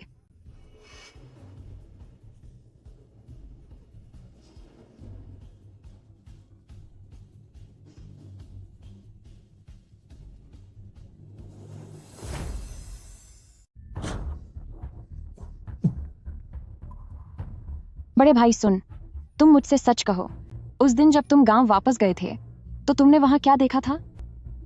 क्या तुम्हें सब पता चल गया है? बड़े भाई सुन, मैं सच सुनना चाहती हूँ। ठीक है। जब मैं पहली बार उसके घर में घुसा तो मैंने उसे बिखरे हुए कपड़ों में देखा। वह पड़ोस से वापस आ रहा था और पीछे से एक औरत के चिल्लाने की आवाज आ रही थी। ओह हो,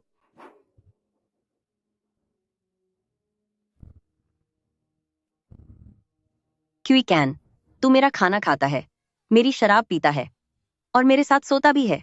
तूने कहा था कि तू मुझे एक अच्छी जिंदगी देगा। देख, मुझे धोखा मत देना।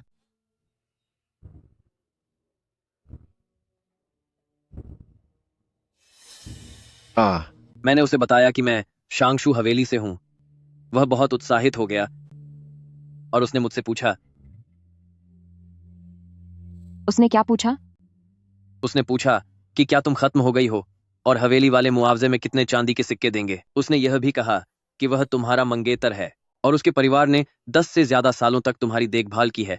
अगर उसे 50 चांदी के सिक्कों से कम मिले तो वह राजधानी जाकर इंसाफ की गुहार लगाएगा। बड़े भाई सुन, तुम अपनी बात जारी रखो, मैं सब कुछ जानना चाहती हूँ। जब मैंने उसे पैसे और आटा दिया तो उसने मुझसे पूछा, क्या तुम्हें मालिक ने अपनी रखैल बना लिया है? उसने कहा कि अगर ऐसा है तो उसे हर महीने $5 देने होंगे। मैंने उससे कहा कि तुम सिर्फ एक नौकरानी हो। तब उसने गांव की औरतों को बेकार और निकम्मा कहा। आगे बताओ। जब मैंने उसे दूसरी बार पैसे दिए तो उसने देखा कि मालिक तुम्हें पसंद करने लगे हैं और वह तुम्हें ढूंढने के लिए हंगामा करने लगा। वह अपनी शुरुआती परीक्षा में फेल हो गया था, इसलिए वह बड़ी परीक्षा में नहीं बैठ सकता था, तो उसने तुम्हारे नाम का इस्तेमाल करके धमकी दी और मालिक को एक चिट्ठी लिख दी। उसने मालिक को चिट्ठी लिखी। मालिक को डर था कि वह तुम्हारे सामने कोई बकवास न कर दे, इसलिए उन्होंने उसे परीक्षा में बैठने की इजाजत दे दी। काली लड़की, तुम्हारा वह मंगेतर कोई अच्छा इंसान नहीं है और न ही उसमें कोई काबिलियत है। उसने पक्का यह सुना होगा कि इस हवेली में नौकरों को अक्सर खत्म कर दिया जाता है और बाद में उनके परिवार को बहुत सारा पैसा मिलता है। इसीलिए उसने तुम्हें अकेले शहर भेजा था। वह तुम्हारी जान की कीमत वसूलना चाहता है।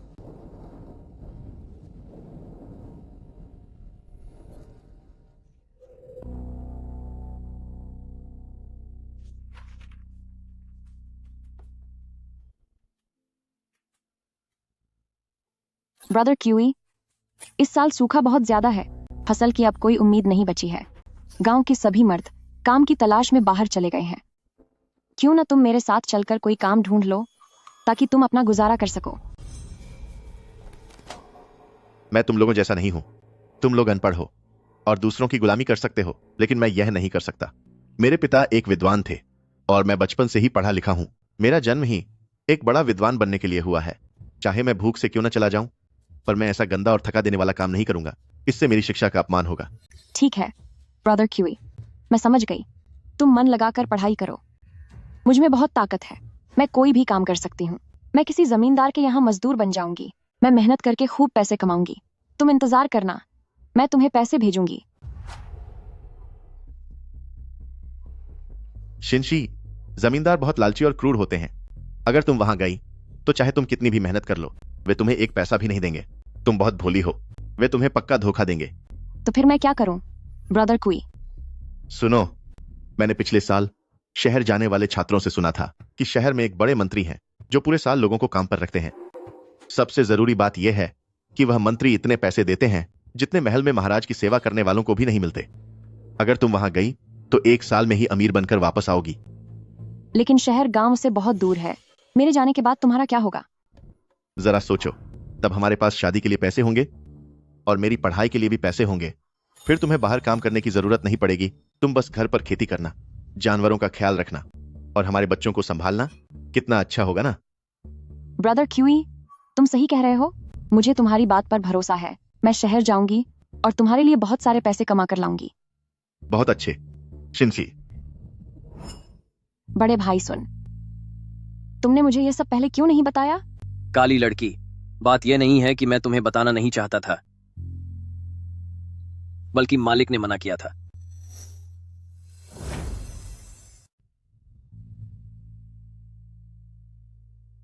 साहब कहते हैं कि हर इंसान को आगे बढ़ने के लिए मुश्किलों से गुजरना पड़ता है। जब आप खुद इन सब चीजों का अनुभव करेंगे तभी आपको आगे का रास्ता समझ आएगा। खुद से प्यार करना सीखो और दूसरों पर आसानी से भरोसा मत करो। इन सालों में मैं बस एक मजाक बनकर रह गई हूं। मैंने जिसके साथ सबसे ज्यादा गलत किया है वो साहब ही हैं।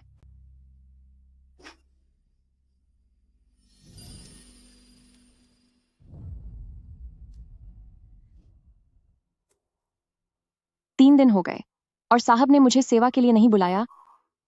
वो कितने समझदार और दयालु हैं। अब मैं और ज्यादा उदास नहीं रह सकती।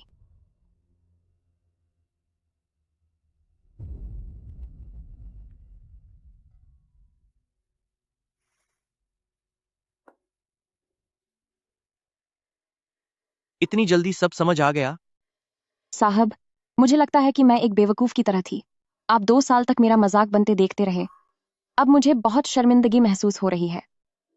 साहब, मैंने फैसला कर लिया है, जैसे ही मैं आपका कर्ज चुका दूंगी मैं वापस अपने गांव चली जाऊंगी। तुम जा रही हो? पर क्यों? क्या आप जा रहे हैं? हाँ। पर क्यों? अब तो आप शादी भी नहीं कर रही हैं, तो फिर वापस जाकर क्या करेंगी? साहब, सच तो यह है कि मैं कभी राजधानी आना ही नहीं चाहती थी। मेरे सारे अपने गांव के पहाड़ों में रहते हैं। अगर पैसे कमाकर क्यूई कैन की पढ़ाई का खर्च न उठाना होता तो मैं कभी यहां नहीं आती। साहब, आपने और हवेली के सभी लोगों ने मेरे साथ बहुत अच्छा व्यवहार किया है, पर मैं तो एक गांव की रहने वाली हूं। मेहनत, मजदूरी और खेती के अलावा मुझे कुछ नहीं आता, और अब मुझे उसकी पढ़ाई के लिए पैसे भेजने की जरूरत भी नहीं है। शहर में रहने का अब कोई मतलब नहीं है। अब गांव में सूखे के हालात भी धीरे धीरे सुधर रहे हैं। मुझे खाने पहनने का कोई शौक नहीं है।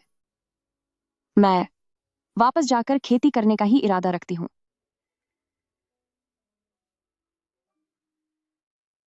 क्या तुम्हें सिर्फ उसकी ही फिक्र है? तुम इस हवेली में 2 साल से रह रही हो और अब अचानक यूं ही जा रही हो। क्या तुम्हें यहाँ के लोगों की जरा भी याद नहीं आएगी? नहीं, ऐसा नहीं है साहब। मेरा मतलब यह नहीं था कि मैं अभी इसी वक्त जा रही हूँ। मैंने अभी तक आपके सारे पैसे नहीं चुकाए हैं। मैं अपना समय पूरा करने के बाद ही जाऊंगी।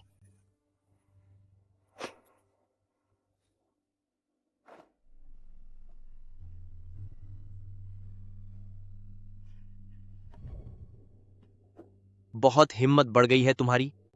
क्या तुम फिर से अचार वाला नमक चुरा कर ले आई हो? क्या तुम मुझे नमक खिलाकर मारना चाहती हो? अरे, अब तो तुमसे कुछ कहा भी नहीं जा सकता। पहले कुछ कहने पर तुम मुस्कुराती थी और अब तुम्हारी आंखें भर आती हैं। गांव वापस जाकर क्या तुम मुझे इस बात के लिए कोसोगी कि मैंने तुम्हें इतना लाड प्यार से बिगाड़ दिया है? अरे साहब, आपका चेहरा मौसम की तरह इतनी जल्दी कैसे बदल जाता है?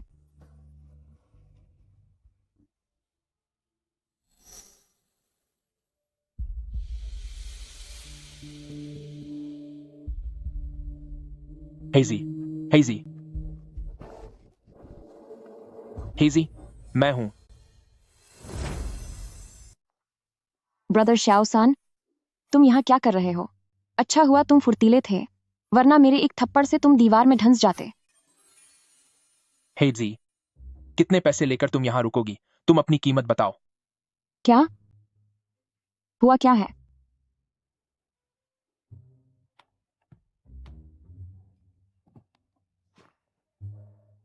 अरे यार, साहब को पहले गाने का शौक था, 2-3 लाइनें गाकर रुक जाते थे, लेकिन इन दिनों तो हद हो गई है। आधी रात तक सोते नहीं हैं, बस चिल्लाते रहते हैं, और ये जो घटिया गाने गाते हैं, कोई शरीफ इंसान इसे कैसे बर्दाश्त करेगा? पर वो सुनने में तो काफी अच्छा लगता है ना? वो इसीलिए क्योंकि तुम्हें समझ नहीं आता। हेजी, समझो मैं तुमसे विनती कर रहा हूं, तुम बस यहां रुकने के लिए मान जाओ। मैं अपनी सारी जमा पूंजी का आधा हिस्सा तुम्हें दे दूंगा। मंजूर है? लेकिन मैं अभी भी वापस गांव जाना चाहती हूँ। ठीक है, समझो मैं कभी आया ही नहीं। जिस दिन मैं चला जाऊंगा, मेरे पैसे इसी हवेली में 38वें पेड़ के नीचे दबे हैं, 2 मीटर गहरे। उन्हें निकाल लेना और अपनी शादी में इस्तेमाल करना। अरे सुनो तो।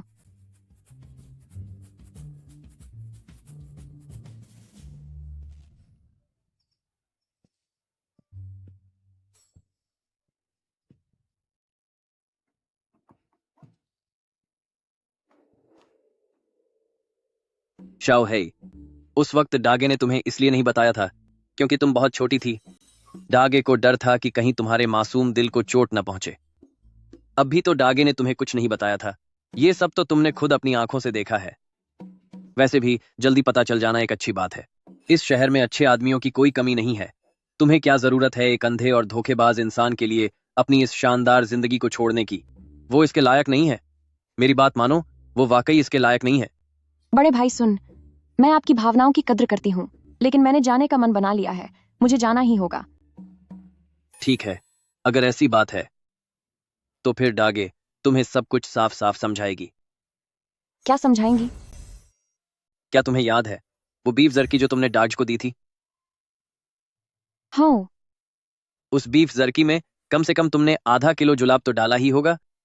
तुमने कहा कि डागे को देना है तो उसे दे दिया। क्या डागे ने तुम्हें मना किया? हाँ। देखा तुमने, यही फर्क है। डागे अच्छी तरह जानता था कि इसे खाकर पेट खराब हो जाएगा, लेकिन डागे ने तुम्हें छोटा बच्चा समझकर बिना किसी हिचकिचाहट के उसे खा लिया।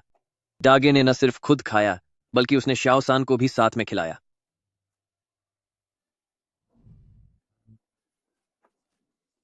अरे, मुझे माफ करना सानेर। तुम, तुम। क्या तुम ब्रदर को पहले आने दोगे? नहीं, पहले मैं जाऊंगा। रुको, रुको। नहीं, नहीं, रुको। ब्रदर यहाँ पहले आया था। ब्रदर पहले आया था। अरे, वो बीफ जर्की तुमने मुझे दी थी, और अब तुम मुझे ही समझा रहे हो।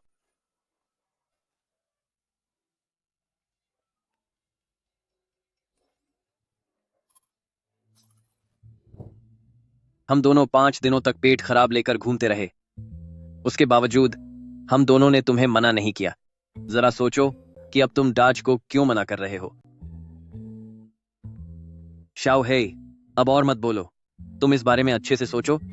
अगर तुम्हारा मन बदल जाए तो रुक जाना। भविष्य में तुम चाहे जर्की में कितने भी किलो जुलाब क्यों ना डाल दो, डागे उसे फिर भी खाएगा। इसे रख लो।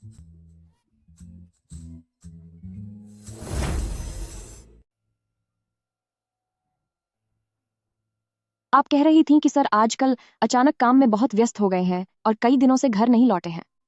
क्या वह मुझसे फिर से नाराज हो गए हैं?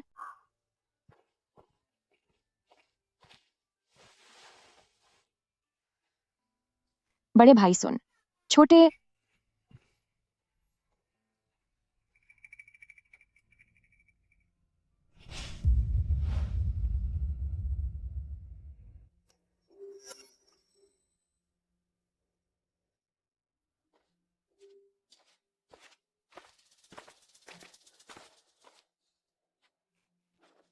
सर, आप आखिरकार वापस आ गए।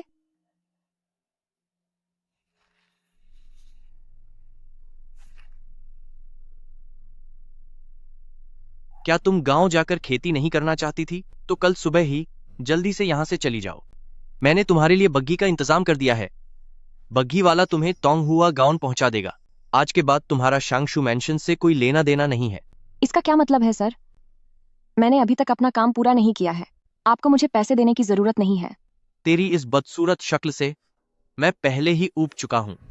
तुझे थोड़े पैसे दे रहा हूं क्योंकि तू इस हवेली में 2 साल तक रही और यहां रहते रहते तूने अपना मंगेतर भी खो दिया। अब जल्दी निकल यहां से। पैसे ले और वापस जाकर एक घर खरीद लेना। क्या पता, शायद कोई आदमी सिर्फ पैसों के लालच में तुझे पसंद कर ले। नहीं सर, अगर मैं गई भी तो भी मैं आपके पैसे नहीं लूंगी। काली लड़की, तुम सर की बात मान लो।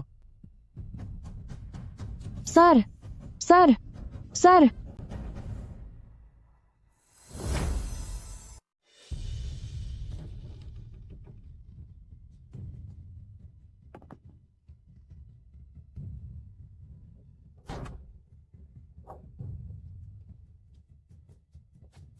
जल्दी करो, जल्दी गाड़ी में बैठो। काली लड़की, अब जल्दी यहां से निकलो। वापस जाकर अपनी जिंदगी अच्छे से जीना और फिर कभी राजधानी मत आना। अब जाओ। अपना ख्याल रखना।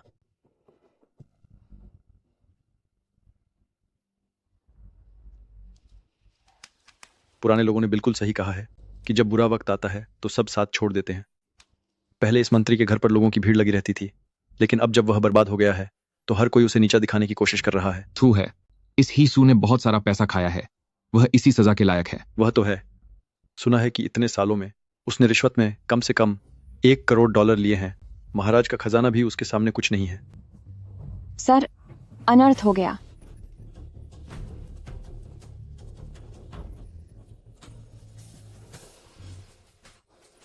बड़े भ्रष्ट अधिकारी, इन लालची जानवरों को तो खत्म हो जाना चाहिए। तुमने जनता का खून चूसा है। मैं तुम्हें सबक सिखाऊंगा। हम आम लोगों का पैसा खाते हो। घटिया अफसर। तेरा सर्वनाश हो जाए। Sir, sir.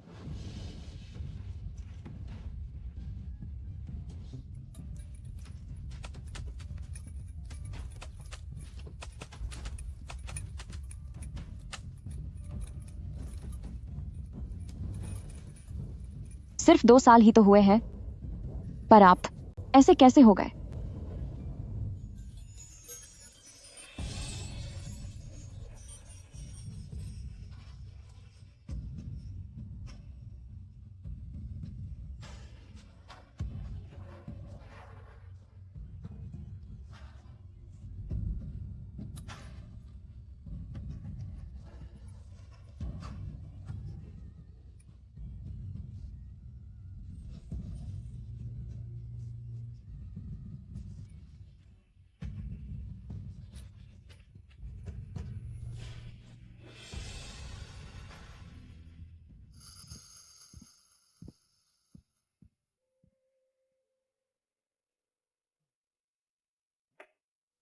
हैजी,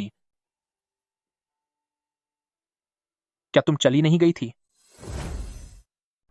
मैं पहले तो जाने वाली थी, लेकिन जब मैं शहर से बाहर जा रही थी तब मैंने सुना कि सर मुसीबत में है, तो मैं वापस आ गई।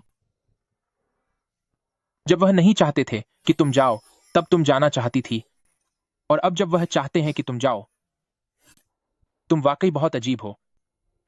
ब्रदर शाओसन, आखिर सर के साथ हुआ क्या है? उन्हें बचाने के लिए कितने पैसों की जरूरत है? मेरे पास कुछ पैसे हैं, ये सब तुम रख लो।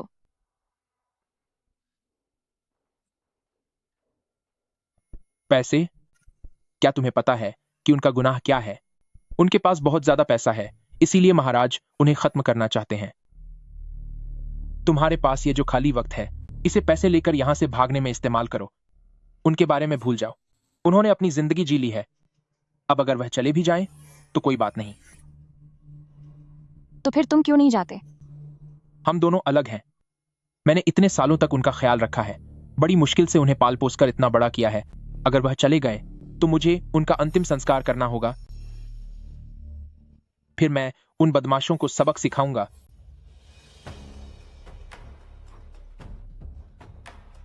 और फिर पैसे लेकर ऐश की जिंदगी जीऊंगा। उन्हें कौन नुकसान पहुंचाना चाहता है? ठीक है, वैसे भी वह जाने ही वाले हैं। चूंकि तुम उनके लिए यहां रुकी हो तो मैं तुम्हें बता देता हूं। असल में कुंवर साहब का सरनेम ही नहीं है। उनका असली पारिवारिक नाम लू है और उनके पिता एक बहुत ही मशहूर जनरल वाइटिंग हैं।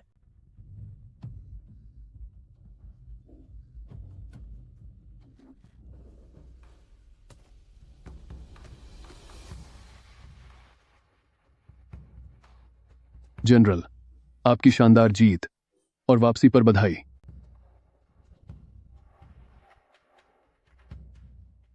सब कुछ ठीक है, यही काफी है।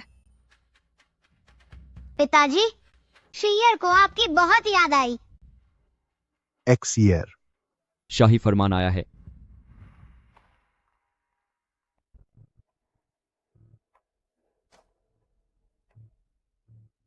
ईश्वर की इच्छा से सम्राट घोषणा करते हैं। लू शाओ ने नैतिकता और धर्म का उल्लंघन किया है, दुश्मन सेना के साथ मिलकर साजिश रची है नुगर मेका और कुछ बारों पर। इसीलिए उन्हें यह जहर का प्याला दिया जाता है ताकि उन्हें तुरंत सजा दी जा सके। उनके परिवार के सभी 516 सदस्यों को कल दोपहर के समय खत्म कर दिया जाएगा। यही सम्राट का आदेश है। यह नामुमकिन है। मेरे पति अभी अभी नंजांग से लौटे हैं और उन्होंने इस युद्ध में शानदार जीत हासिल की है, तो फिर बगावत की बात कहां से आई? जरूर महाराज से कोई गलती हुई है। लू शाओ, क्या तुम अपना गुनाह कबूल करते हो? मैं इसे स्वीकार नहीं करता। मैं महाराज को पत्र लिखकर अपनी सफाई देना चाहता हूं। कलम और स्याही लाओ।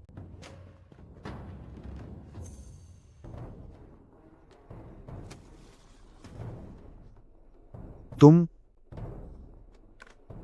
हुजूर, इसका क्या मतलब है? अब मौसम बिगड़ने वाला है जनरल, बेहतर होगा कि आप सुबह होने से पहले ही विदा हो जाएं। सुना है कि मौत के रास्ते पर फूलों की खुशबू बहुत अच्छी होती है। क्या महाराज ने मुझे खत्म करने का मन बना लिया है? मेरे पिता को मत मारो, मेरे पिता को मत मारो, मेरे पिता को मत मारो, मेरे पिता को मत मारो। जनरल कभी देशद्रोही नहीं हो सकते। हुजूर, मैं आपसे विनती करती हूँ, मुझे महाराज से एक बार मिलने दें। माना कि राजकुमारी महाराज की सबसे लाडली बहन है, लेकिन अब लू शाओ ने देशद्रोह का अपराध किया है जिसे कभी माफ नहीं किया जा सकता। मैं आपसे विनती करती हूँ, मैं आपके हाथ जोड़ती हूँ, मुझे महाराज से एक बार मिलने दीजिए। मैं आपसे भीख मांगती हूँ। माँ, लिंगुए। माँ। महाराज ने वाकई राजकुमारी के लिए एक संदेश भेजा है। अगर राजकुमारी अभी भी भाई बहन के रिश्ते का मान रखती हैं, तो उन्हें अपने हाथों से लू शाओ और उनके विद्रोही बेटे को खत्म करना होगा ताकि महाराज की चिंता दूर हो सके।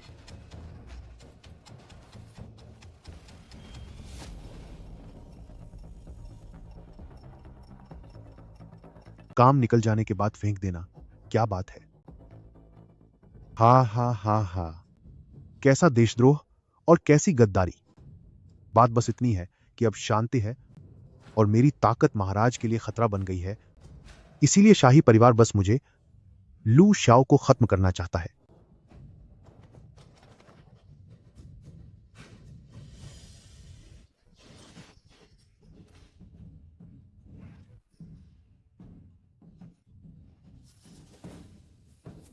मैंने लू शाओ ने अपनी आधी जिंदगी जंग के मैदान में बिताई, जनता की रक्षा की और इस सरजमीन की हिफाजत की।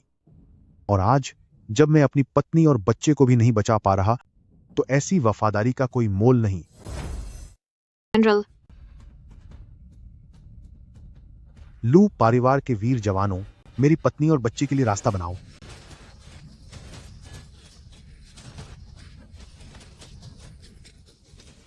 मैडम, स्वर को लेकर यहां से जल्दी निकलिए।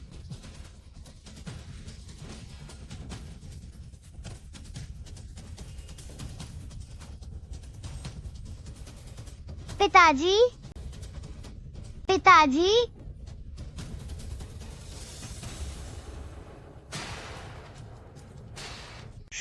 जल्दी जाओ।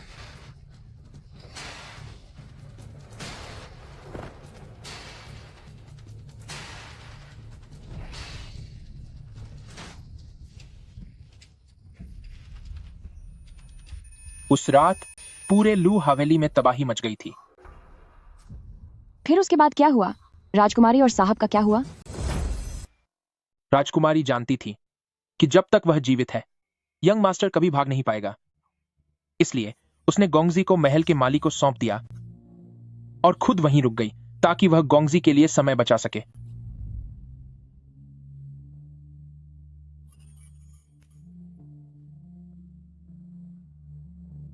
एशु, अपने अंकल ही के साथ जाओ, पीछे मुड़कर बिल्कुल मत देखना। पर माँ, क्या माँ शुअर के साथ नहीं चलेंगी? आशु, मेरी बात मानो। लू परिवार का भविष्य अब तुम्हारे कंधों पर है। तुम्हें हर हाल में जीवित रहना होगा। जल्दी करो, उन्हें जाने मत दो। वो वहां हैं, पीछा करो। जाओ। माँ, उस तरफ देखो। माँ। छोटे मालिक, तुम जनरल की इकलौती संतान हो। तुम पीछे मुड़कर नहीं देख सकते।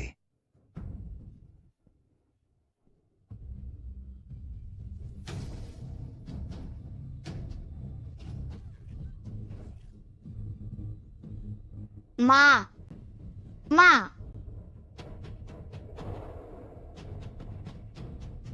माँ।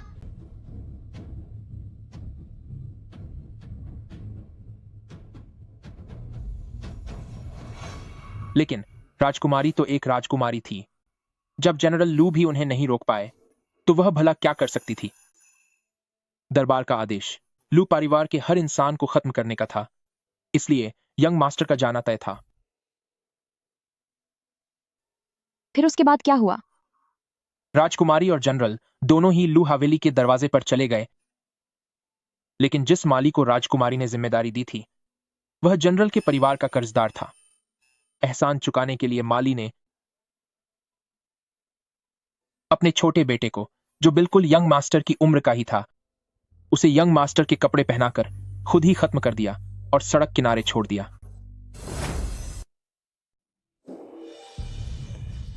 गोंगजी अपनी पहचान बदलने के बाद जिंदा बच गया। उसके बाद के उन सालों में गोंगजी ने बहुत दुख झेले। उस माली में ज्यादा काबिलियत नहीं थी। उसे पालने के लिए वह मजदूरी करता था, पर गुजारा करना मुश्किल था। उसके पास न खाने को था न पहनने को। भूख लगने पर वह कुत्तों का खाना तक छीन लेता था। सिर्फ उस खाने को छीनने की वजह से वह लगभग कुत्ते के मालिक के हाथों खत्म होने वाला था। हाइजी, क्या आप जानती हैं, जब इंसान के पास ताकत नहीं होती तो उसकी जिंदगी एक कुत्ते से भी बदतर होती है। उसकी जान की कीमत कुत्ते के एक वक्त के खाने से भी कम थी।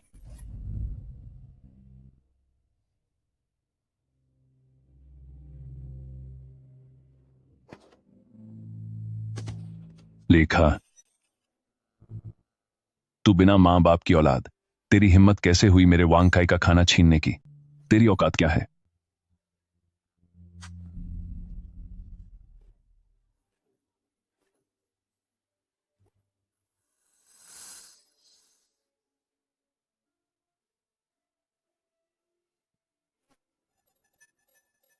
यंग मास्टर, मैं ही निकम्मा हूं जो आपको इतने दुख झेलने पड़े। मुझे जीना होगा ताकि मैं बदला ले सकूं। अंकल ही, मैं लू परिवार को इंसाफ जरूर दिलाऊंगा। यंग मास्टर, अगर आप दुनिया में नाम कमाना चाहते हैं तो आपको अफसर बनना होगा। लेकिन यह दरबार सबसे ज्यादा बेरहम जगह है। तो फिर मैं ही सबसे बेरहम इंसान बनूंगा। लू परिवार का पूरा परिवार वफादार था, फिर भी उनका ऐसा हाल हुआ, तो अब मैं इस दुनिया का सबसे बड़ा गद्दार बनूंगा और सब कुछ बदल दूंगा। मैं इससे हुए साम्राज्य को तबाह कर दूंगा। सर की हालत इतनी खराब थी, मुझे तो पता ही नहीं था। शुक्र है कि गोंगजी बहुत होनहार निकला। उसने 14 साल की उम्र में ही टॉप किया। दरबार में जब बाकी सब देश चलाने के तरीकों पर बड़ी बड़ी बातें कर रहे थे, तब सिर्फ गोंगजी ने कहा कि इस खुशहाल और शांत दौर में हमें जिंदगी का आनंद लेना चाहिए। तो क्या महाराज उनसे नाराज नहीं हुए? महाराज बहुत गुस्सा हुए और उन्हें दरबार में आने से मना कर दिया, लेकिन बाद में चुपके से उन्हें महल में बुलाया और पूछा कि जिंदगी का आनंद लेने से उनका क्या मतलब है। बताओ, दिन में तुमने दरबार में जिंदगी का आनंद लेने की जो बात कही थी, उसका क्या मतलब है? महाराज, आपने अपनी आधी जिंदगी ताकत और सत्ता के लिए दिन रात एक कर दी। अब जब चारों तरफ शांति है, तब भी आप अपनी खुशी के ख्यालों को दबा रहे हैं। मुझे लगता है कि यह खुशहाल दौर महाराज के लिए एक खूबसूरत पिंजरा नहीं है। बदतमीज कीशु, क्या तुम्हें पता है कि जो बातें तुमने अभी कही हैं, उनके लिए मैं तुम्हें अपमान करने की सजा दे सकता हूं और तुम्हें खत्म कर सकता हूं। महाराज, आपने आज रात मुझे महल में बुलाया है। मैं जानता हूं कि आप मुझे सजा नहीं देंगे। हा, बहादुर हो। मैंने तुम्हें पहचानने में गलती नहीं की।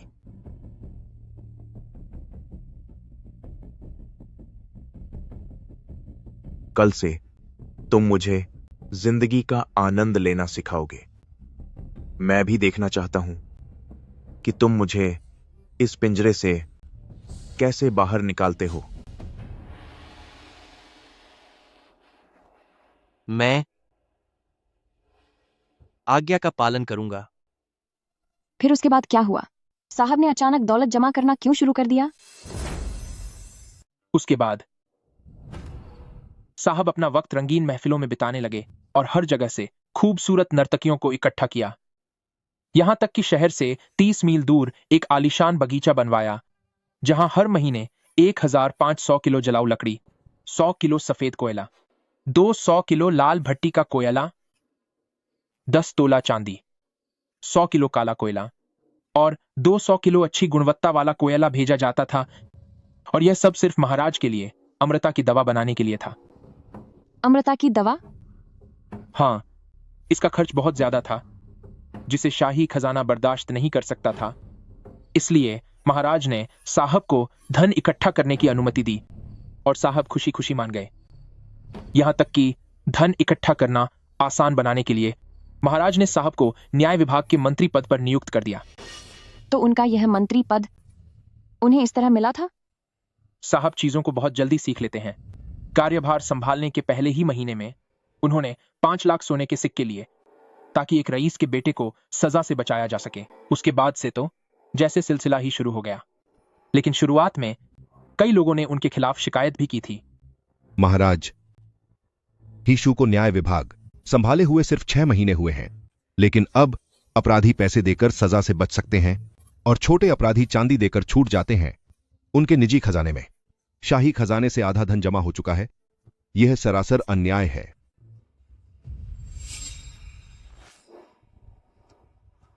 महाराज, मेरा एक सवाल है। कहो। अगर मैं इन सीढ़ियों पर खड़ा होकर अपनी आंखों पर पट्टी बांध लूं और लॉर्ड जांग यहां घुटनों के बल बैठा हो, तो महाराज को क्या लगता है, क्या मैं एक ही तीर से उसके माथे के बीचों बीच निशाना लगा पाऊंगा? ओह मेरे प्रिय मंत्री, अगर आप वाकई आंखों पर पट्टी बांधकर इस बूढ़े आदमी के माथे पर निशाना लगा पाए, तो मैं आपको दक्षिण की नमक की खदानें इनाम में दे दूंगा।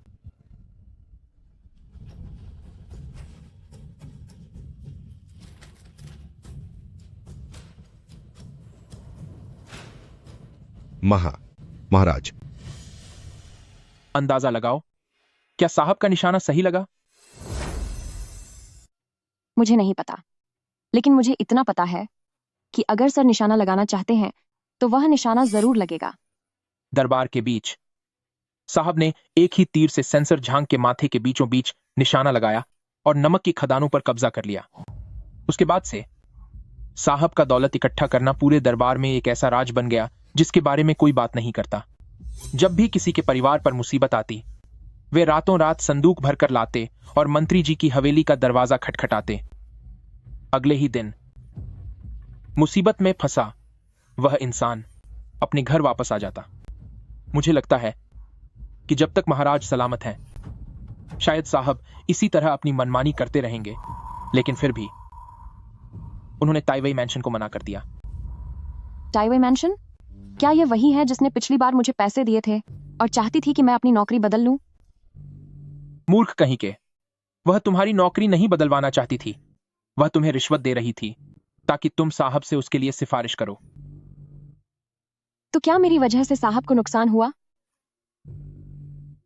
साहब ज्यादातर उन मामलों को संभालते हैं जो लालच या पदों की खरीद फरोख्त से जुड़े हों, लेकिन उस ताइवे मैंशन के बेटे ने एक बेगुनाह लड़की के साथ जबरदस्ती की थी। उसने उस लड़की को इतना सताया कि वह चली गई और उसने उस लड़की के भाई को भी सजा देकर खत्म कर दिया। वे टाइवे मैंशन के लोग बहुत ही बुरे हैं। साहब जानते हैं कि उन्होंने अपना जमीर खो दिया है और उनके हाथों पर कई लोगों के खून के दाग हैं, लेकिन एक बेगुनाह बच्ची के साथ ऐसा होते देख उनका दिल नहीं माना, इसीलिए उन्होंने तुम्हें उसे संभालने भेजा। तुमने बहुत अच्छा काम किया और बिल्कुल सही किया। तुमने साहब का भरोसा नहीं तोड़ा। हीजी, जाओ और दरवाजे पर पहरा दो। 5000 सोने के सिक्कों से मुझे परेशान करने की जरूरत नहीं है। उस वक्त साहब को मुझ पर इतना भरोसा था। चूंकि सर ने कुछ नहीं कहा, इसीलिए ताइवेई हवेली के बेटे को सजा ए मौत दे दी गई। उसके बाद से ताइवेई हवेली का पूरा परिवार उनसे नफरत करने लगा। तो इसका मतलब कि ताइवेई हवेली के लोगों ने ही सर को नुकसान पहुंचाया है? सिर्फ ताइवेई हवेली अकेले सर के ओहदे को हिलाने के लिए काफी नहीं थी। छात्रों की रिश्वत देने वाली बात तो तुम्हें पता ही है। रिश्वतखोरी अब कोई राज नहीं रह गई है। पिछले कई मंत्रियों ने इस पर ध्यान नहीं दिया। जब तक पैसा मिल रहा था उन्हें कोई फर्क नहीं पड़ता था, लेकिन उस स्यूई कैन ने बिना सोचे समझे तुम्हें परेशान किया। तुम बहुत अच्छे हो, वह तुम्हारे लायक नहीं है। उसने तुम्हें परेशान किया है, उसे इसकी सजा जरूर मिलेगी। उसने पहली बार शिक्षा विभाग के कामों में दखल दिया। वहां बहुत पैसा है और कई बड़े पदों पर शाही रिश्तेदार बैठे हैं। परीक्षा में रिश्वतखोरी एक बड़ा मामला है। आम जनता के बीच इसका बहुत बुरा असर पड़ा। महाराज को मजबूरन कई बड़े अधिकारियों को देश निकाला देने का आदेश देना पड़ा। इस वजह से वो स्वाभाविक रूप से उनसे थोड़ा नाराज थे। सर की कोई गलती नहीं है, रिश्वत तो उन लोगों ने पहले दी थी। हेजी, इस दुनिया में कभी कभी सही और गलत उतना मायने नहीं रखते। वे लोग बहुत जुल्म कर रहे हैं। मैं सर को बचाने जाऊंगी। यह इतना आसान नहीं है। ताइवेई हवेली ने मौका पाकर उन फंसे हुए छात्रों से संपर्क किया। भले ही उन छात्रों ने रिश्वत दी थी, पर वे काबिल भी थे। उनमें से कुछ लोग नकल करने में माहिर हैं। किसी ने उनके अंदाज में उनकी सालों की रिश्वतखोरी की एक फर्जी डायरी लिख दी है। कोई नकल करने में माहिर है? उस रजिस्टर में जो रकम लिखी है वह सरकारी खजाने से 10 गुना ज्यादा है। उसमें यह भी विस्तार से लिखा है कि उसने पिछले कई सालों में हवेली की कितनी नौकरानियों को खत्म किया है। इन नौकरानियों की पहचान रातों रात इस तरह बनाई गई कि वे सब गरीब आम जनता लगें, जिससे हजारों लोगों ने याचिका पर हस्ताक्षर किए और महाराज से उसे सजा देने की मांग की। रातों रात? क्या वे आम जनता नहीं थे? हेजी, इन सालों में हवेली में आई लड़कियों में से सिर्फ तुम ही एक सचमुच की आम नागरिक हो। तभी मुझे लगा था कि उन्हें देखकर वे मेहनत मजदूरी करने वाली नहीं लगती थी। मुझे लगा कि शहर के लोग शायद ऐसे ही दिखते होंगे। मेरा नाम शिनशी है। ठीक है। तो वे सब जासूस थे। महाराज जानते हैं कि वे कुंवर साहब को बचा नहीं पाएंगे, इसलिए वे इस मौके का फायदा उठाकर कुंवर साहब की निजी संपत्ति को सरकारी खजाने में मिलाना चाहते हैं। उन्हें खत्म करने से लोगों का गुस्सा भी शांत हो जाएगा। इससे एक साथ कई फायदे होंगे। तो क्या उनके पास कोई और रास्ता बचा है? हाँ, है। वह क्या है?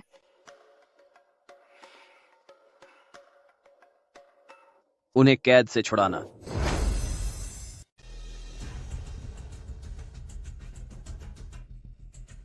सर, सजा देने का दिन 15 दिन बाद तय हुआ है। मैं और श्याओसान जाने की तैयारी कर रहे हैं। वेस्ट मार्केट एंट्रेंस वहां के रास्तों को अच्छे से जानता है, ताकि हम पहरेदारों के बदलने के समय का पता लगा सकें। बड़े भाई सुन, मैदान से छुड़ाने के लिए हमें और लोगों की जरूरत होगी। आप मुझे भी साथ ले चलिए। मुझ में बहुत ताकत है। मैं सर को कंधे पर उठाकर 5 मील तक दौड़ सकती हूँ। हेजी, यह जान जोखिम में डालने वाला काम है। हम 2 आदमी ही वहां लड़ने के लिए काफी हैं। तुम एक लड़की हो। जब तक तुम सुरक्षित निकल सकती हो, जल्दी से अपने गांव वापस चली जाओ। यह बहुत खतरनाक है। मैं नहीं जाऊंगी। सर ने मुझ पर बहुत बड़े एहसान किए हैं। अब जब सर मुसीबत में है, तो मैं उन्हें इस तरह अकेला बिल्कुल नहीं छोड़ सकती। नहीं, तुम्हें कुछ नहीं होना चाहिए। अगर तुम्हें कुछ हो गया तो हम सर को क्या जवाब देंगे? लेकिन पहरेदारों के बदलने का समय हो गया है। अब हमें चलना चाहिए। मैंने एक तरीका सोचा है जिससे हम सर को बचा सकते हैं। हाँ, तुम्हारा हाथ कहाँ जा रहा है? इतनी भी क्या जल्दी है? क्या बाहर ठंड नहीं है? मैं तो बस तुम्हें थोड़ी गर्माहट दे रहा हूं। शिनशी,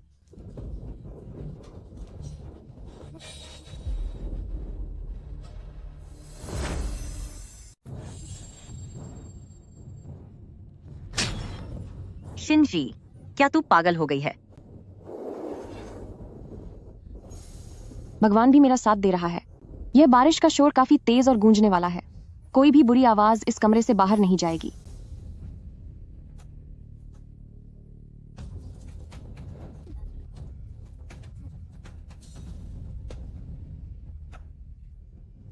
घटिया शिनशी, तू ये क्या कर रही है? जल्दी मुझे छोड़। मैं कल ही दंड विभाग में जुबू बनने वाला हूं। तू चुपचाप यहां आ और मेरे पैरों में गिरकर अपनी गलती मान। अगर तूने अपनी गलती मान ली तो शायद मैं तुझे छोड़ने के बारे में सोचूं। अगर तूने मुझे खुश कर दिया तो मैं तेरे पुराने मालिक को आसानी से विदा होने दूंगा। हाँ। मैं पहले क्यों सोचती थी कि तुम अच्छे हो? तुम्हारे लिए मैं 2 महीने पैदल चलकर राजधानी आई। रास्ते में मुझे तेज बुखार था, पर मैं रुकी नहीं। बर्फ से बुखार कम किया और शहर की तरफ बढ़ती रही। जब खाना खत्म हो गया तो मैंने पेड़ के पत्ते चबाए और बर्फ का पानी पिया। पेट में इतना दर्द था कि पूरी रात सो नहीं पाई, पर मैंने कभी हार नहीं मानी। मुझे लगा था कि अगर मैं पैसे कमा लूंगी तो हम शांति और सुकून से अपनी जिंदगी बिता पाएंगे। पर तुमने मेरे साथ ऐसा सलूक किया। तूने मेरे साथ जो किया, मैंने उसे स्वीकार कर लिया है। मैं ही अंधी थी और मुझे इसकी कीमत तो चुकानी ही थी। लेकिन तूने उन साहब को नुकसान क्यों पहुंचाया? वह लिखावट वाला दस्तावेज तूने लिखा था, बाकी कोई नहीं जानता, पर मैं जानती हूं। तू नकल कर सकता है। तू बचपन से ही सरकारी नोटिसों की लिखावट की नकल कर लेता था। तो क्या हुआ शिनशी? मैंने तुम्हें मौका दिया था। अगर वह मेरी मदद करने के लिए तैयार हो जाता तो मैं भी उसे इनाम देता। लेकिन उसने न केवल मेरी मदद करने से इनकार किया, बल्कि मुझे 40 कोड़े भी लगवाए। यह सब उसने खुद अपने लिए चुना है। तेरी हिम्मत कैसे हुई यह कहने की? क्या साहब ने तेरी मदद नहीं की? अगर साहब न होते तो तुम सब बहुत पहले ही भूख से मर चुके होते। साहब ही थे जिन्होंने मुझे अनाज और पैसे दिए ताकि तुम लोग जिंदा रह सको। जब तू शहर आया था और तुझे घर नहीं मिल रहा था, मैंने सब सुना था। वह साहब ही थे जिन्होंने गार्ड सन को तेरे लिए घर ढूंढने भेजा और उसका किराया भी भरा। तूने अपनी आधी जिंदगी पढ़ाई में बिता दी, फिर भी एक मामूली परीक्षा पास नहीं कर पाया। मेरे जरिए साहब को चिट्ठी लिखवाई गई और साहब ही थे जिन्होंने नियमों के खिलाफ जाकर तेरा नाम परीक्षा की सूची में शामिल किया। क्या तुझ में थोड़ी भी इंसानियत बची है? हाँ। तो क्या यह उसका फर्ज नहीं था? उसका तेरे साथ रिश्ता था, तो अगर उसने मुझे थोड़ा मुआवजा दे दिया तो इसमें गलत क्या है? शिनशी, मैं कल ही तुझे खत्म कर दूंगा। तुझे कोई नहीं बचा पाएगा। मैं बहुत जल्द एक बड़ा अफसर बनने वाला हूं।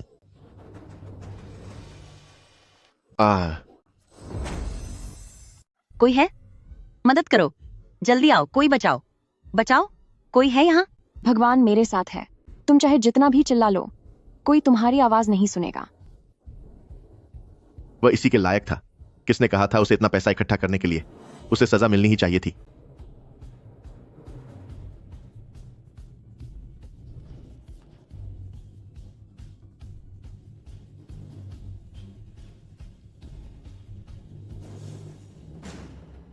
ब्रदर क्यूई, इस कागज पर लिखे शब्दों को देखो और इस चिट्ठी को दोबारा लिखो।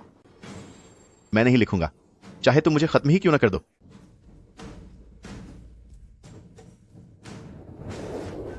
ब्रदर क्यूई, क्या तुम अंदाजा लगा सकते हो कि मुझे कितनी ताकत लगानी पड़ेगी इसे तुम्हारे अंदर घुसाने के लिए? नहीं शिनशी, अगर मैं इसे लिख दूं तो क्या तुम मुझे जाने दोगे? अगर तुम इसे लिख देते हो तो यह मेरे लिए एक बड़ी मदद होगी। फिर मेरे खिलाफ सबूत तुम्हारे पास भी होगा। उसके बाद हम दोनों एक ही कश्ती के सवार होंगे। ठीक है।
ब्रदर शाओसन ने बिल्कुल सही कहा था।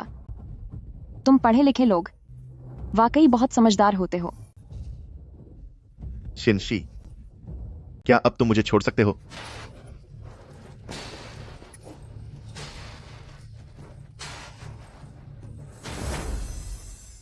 सर को कुछ नहीं होना चाहिए था। सजा तो तुम लोगों को मिलनी चाहिए। अभी कुछ देर पहले तुम उसे मेरी जान कहकर नहीं बुला रही थी। अब अचानक तुम्हें वह क्यों नहीं चाहिए? तुम वाकई बहुत जल्दी बदल जाती हो। शिनशी, ये सब उसकी गलती है। वही तुम्हें नुकसान पहुंचा रहा था और तुम्हारी संपत्ति हड़पना चाहता था। उसने कहा था कि तुम्हारे चले जाने के बाद वह मंत्री से पैसे मांगेगा और फिर कोई सरकारी नौकरी ढूंढ लेगा।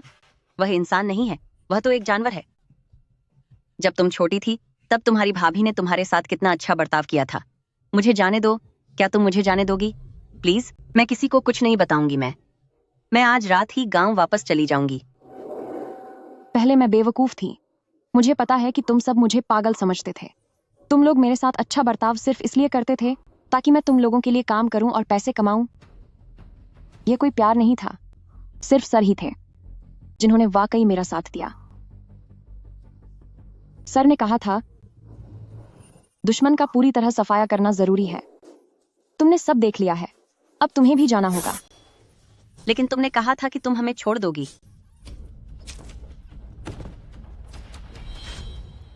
वह तो मैंने तुमसे झूठ बोला था और तुमने सच मान लिया।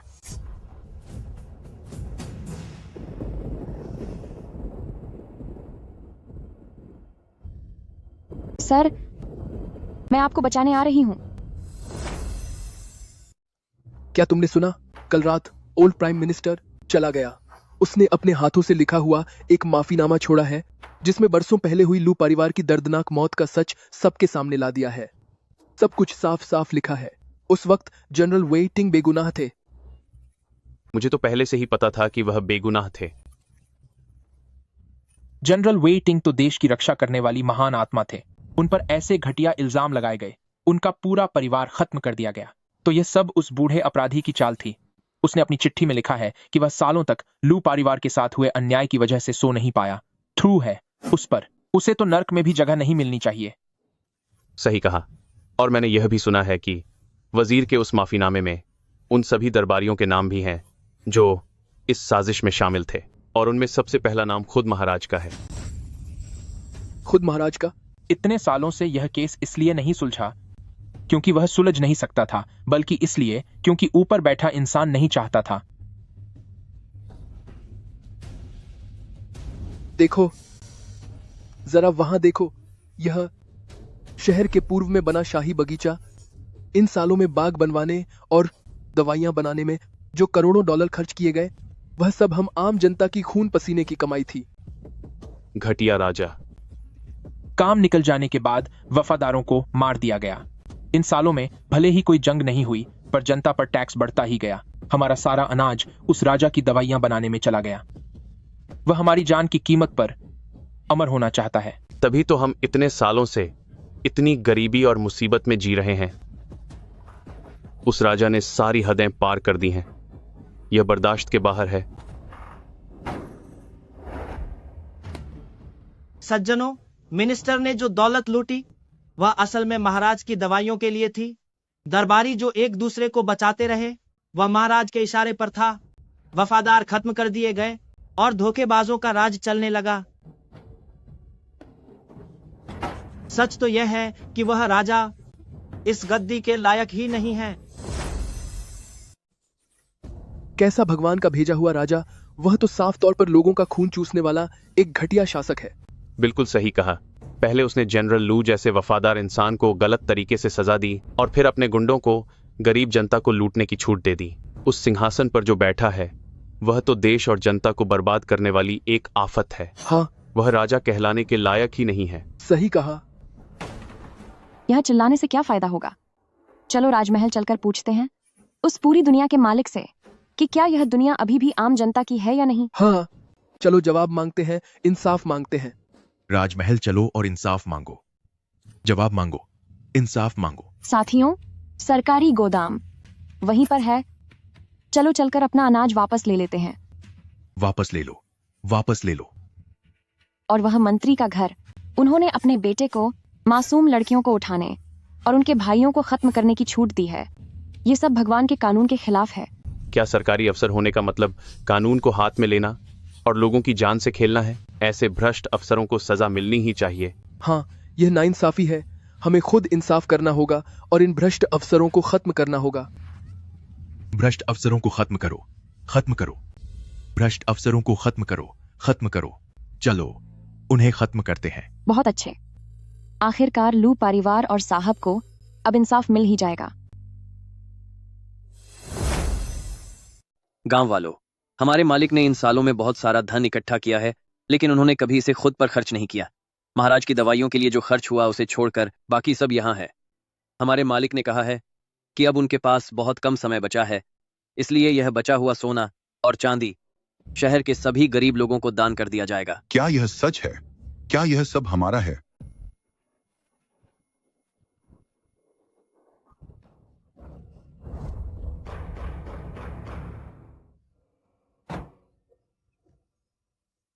सर, क्या आप ठीक हैं? हेजी, तुम सब यहाँ कैसे आए? यह जगह मिलने जुलने के लिए सही नहीं है। हाइजी, यह पुरानी यादें ताजा करने की जगह नहीं है। पहले सर को यहाँ से बाहर निकालो। सुन एयर की गाड़ी बाहर इंतजार कर रही है।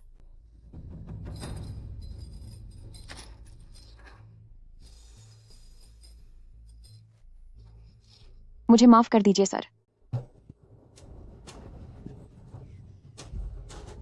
हेजी, मेरा इंतजार करो।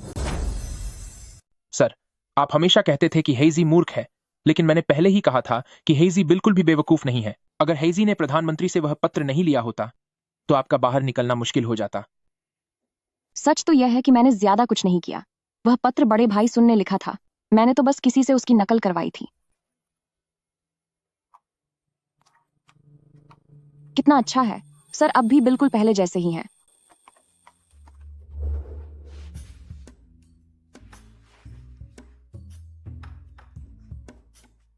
सर, आपने यह घर कब किराए पर लिया? ये तो शंशु मैंशन के घर से भी बड़ा लग रहा है।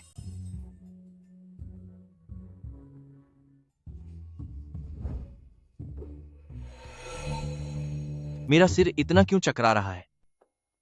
क्या? चलो बिस्तर पर चलकर मेरा सिर दबाओ।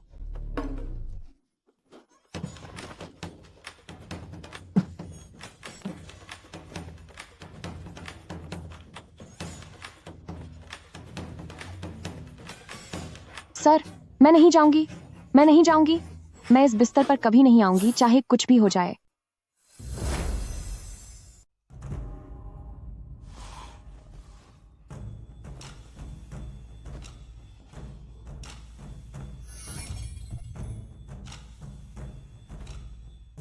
हेजी, मुझे तुमसे कोई नफरत नहीं है, सच में मुझे तुमसे कोई दिक्कत नहीं है। चलो हम आराम से बिस्तर पर चलकर बात करते हैं। 3 साल तक काम करो। मैं वादा करता हूं कि तुम शान से अपने गांव लौटोगी और तुम्हारी शादी होगी। सर, आपने वो सारा पैसा उन आम लोगों को दे दिया, तो अब आपके पास कुछ भी नहीं बचा क्या?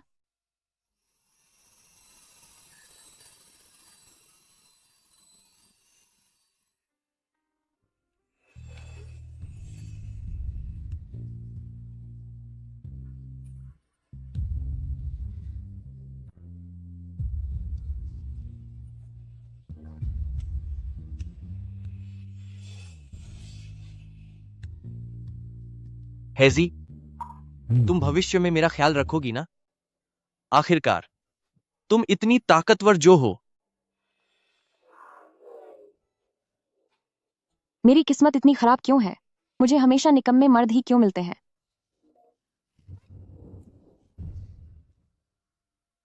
मुझे छोड़ो, मुझे छोड़ो, मुझे छोड़ो।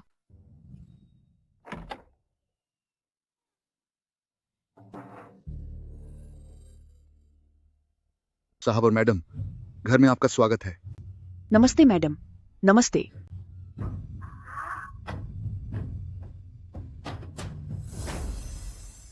नमस्ते मालकिन। मैं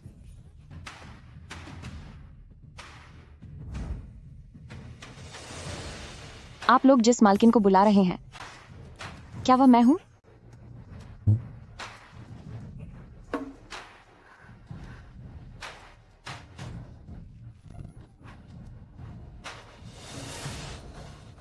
साहब, क्या यह आपका घर है? क्या आपके पास पैसे खत्म नहीं हो गए थे?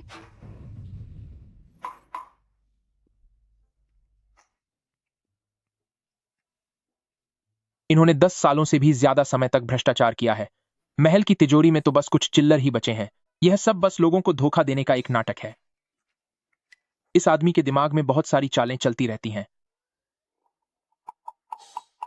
असल में यह सब हमारे लिए ही रखा जाना था, पर अब देखो, आखिर में यह सब फिर से उन्हीं का हो गया। यही हम दोनों भाइयों की किस्मत है। पूरी जिंदगी हमें इनके लिए गुलामों की तरह काम करना पड़ेगा। मेरा भी यही हाल है। दिन में मालकिन बनती हूँ और रात में गुलामों की तरह खटती हूँ। हेजी, मेरे साथ आओ। तुम्हें बुला रहे हैं। अब वहां खड़ी क्या कर रही हो? जाओ। आई आई।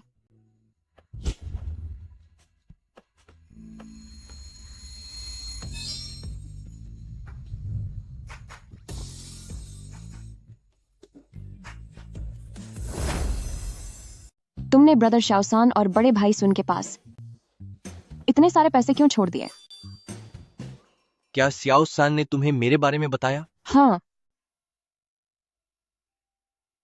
उस समय मुझे बचाने के लिए अंकल ही ने अपने छोटे बेटे को खो दिया था, और शियाओ सान उनका बड़ा बेटा है। लू परिवार का वफादार परिवार इस हाल में पहुंच गया। अब मैं इस दुनिया का सबसे बड़ा गद्दार बनूंगा, सब कुछ बदल दूंगा ताकि यह सड़ा हुआ साम्राज्य पूरी तरह गिर जाए। मुझे यकीन है कि आप जनरल को इंसाफ जरूर दिलाएंगे। अंकल ही, मुझे छोड़कर मत जाओ। पिताजी, पिताजी। सन्नेर, तुम्हें अच्छे से ख्याल रखना होगा छोटे मालिक का। अंकल ही, पिताजी, अंकल ही, पिताजी, अंकल ही। क्योंकि मेरा भाई तुम्हारी वजह से चला गया, तो आज से तुम ही मेरे भाई हो।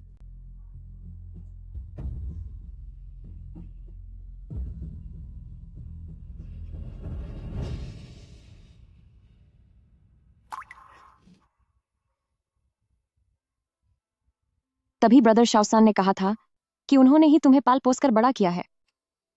तो फिर सन अर्ज कौन है? वह असल में कौन था? और सन अर्ज के बारे में क्या? वह असल में कौन था? सुनेर, उसे मेरी मां ने बचाया था। वह बचपन से मेरे साथ ही बड़ा हुआ है। उस समय महामंत्री के साथ मिलकर मेरे पिता को नुकसान पहुंचाने वाले कुनलुन कबीले के लोग थे। जब मैं मिनिस्टर बना तो मैं सुनेर को लेकर कुनलुन कबीले को खत्म करने गया था और उनके सभी लोगों को गुलाम बना लिया था। जब हम कुनलुन से निकल रहे थे तब एक नकाबपोश ने मुझे लगभग खत्म ही कर दिया था। वह सुनेर ही था जिसने मेरे लिए तलवार का वार सहा। तभी जब तुम मुझसे पहली बार मिले थे तो तुमने पूछा था कि क्या मैं कुनलुन कबीले से हूं। सच तो यह है कि मैंने कभी जीने की उम्मीद नहीं की थी। मैंने बस अपनी पहचान उजागर करने और लू परिवार का केस जीतने के बाद चले जाने का फैसला किया था।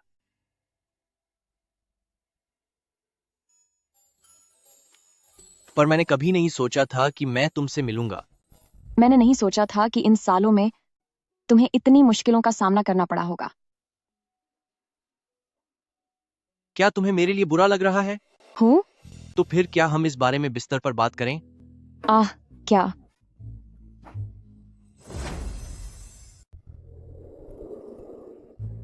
कैसी लग रही हूं?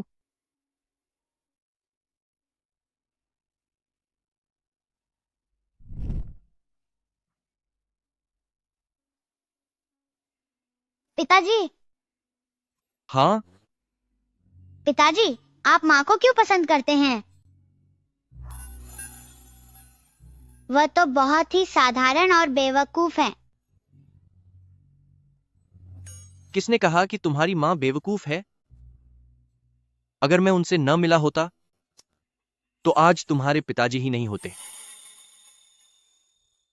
पिताजी, बताइए ना, आप माँ को क्यों पसंद करते हैं? वो सुंदर भी तो नहीं है। ऐसा कोई नियम नहीं है कि हर फूल को सूरजमुखी ही बनना चाहिए या फिर गुलाब। अगर तुमने कभी गहरी निराशा का सामना किया होता और सबसे भयानक बुराई देखी होती और लंबे समय तक दलदल में रहे होते, तब तुम समझ पाते कि जब फिर से रोशनी, अच्छाई और सबसे खूबसूरत दिल मिलता है तो मन को कितनी शांति मिलती है।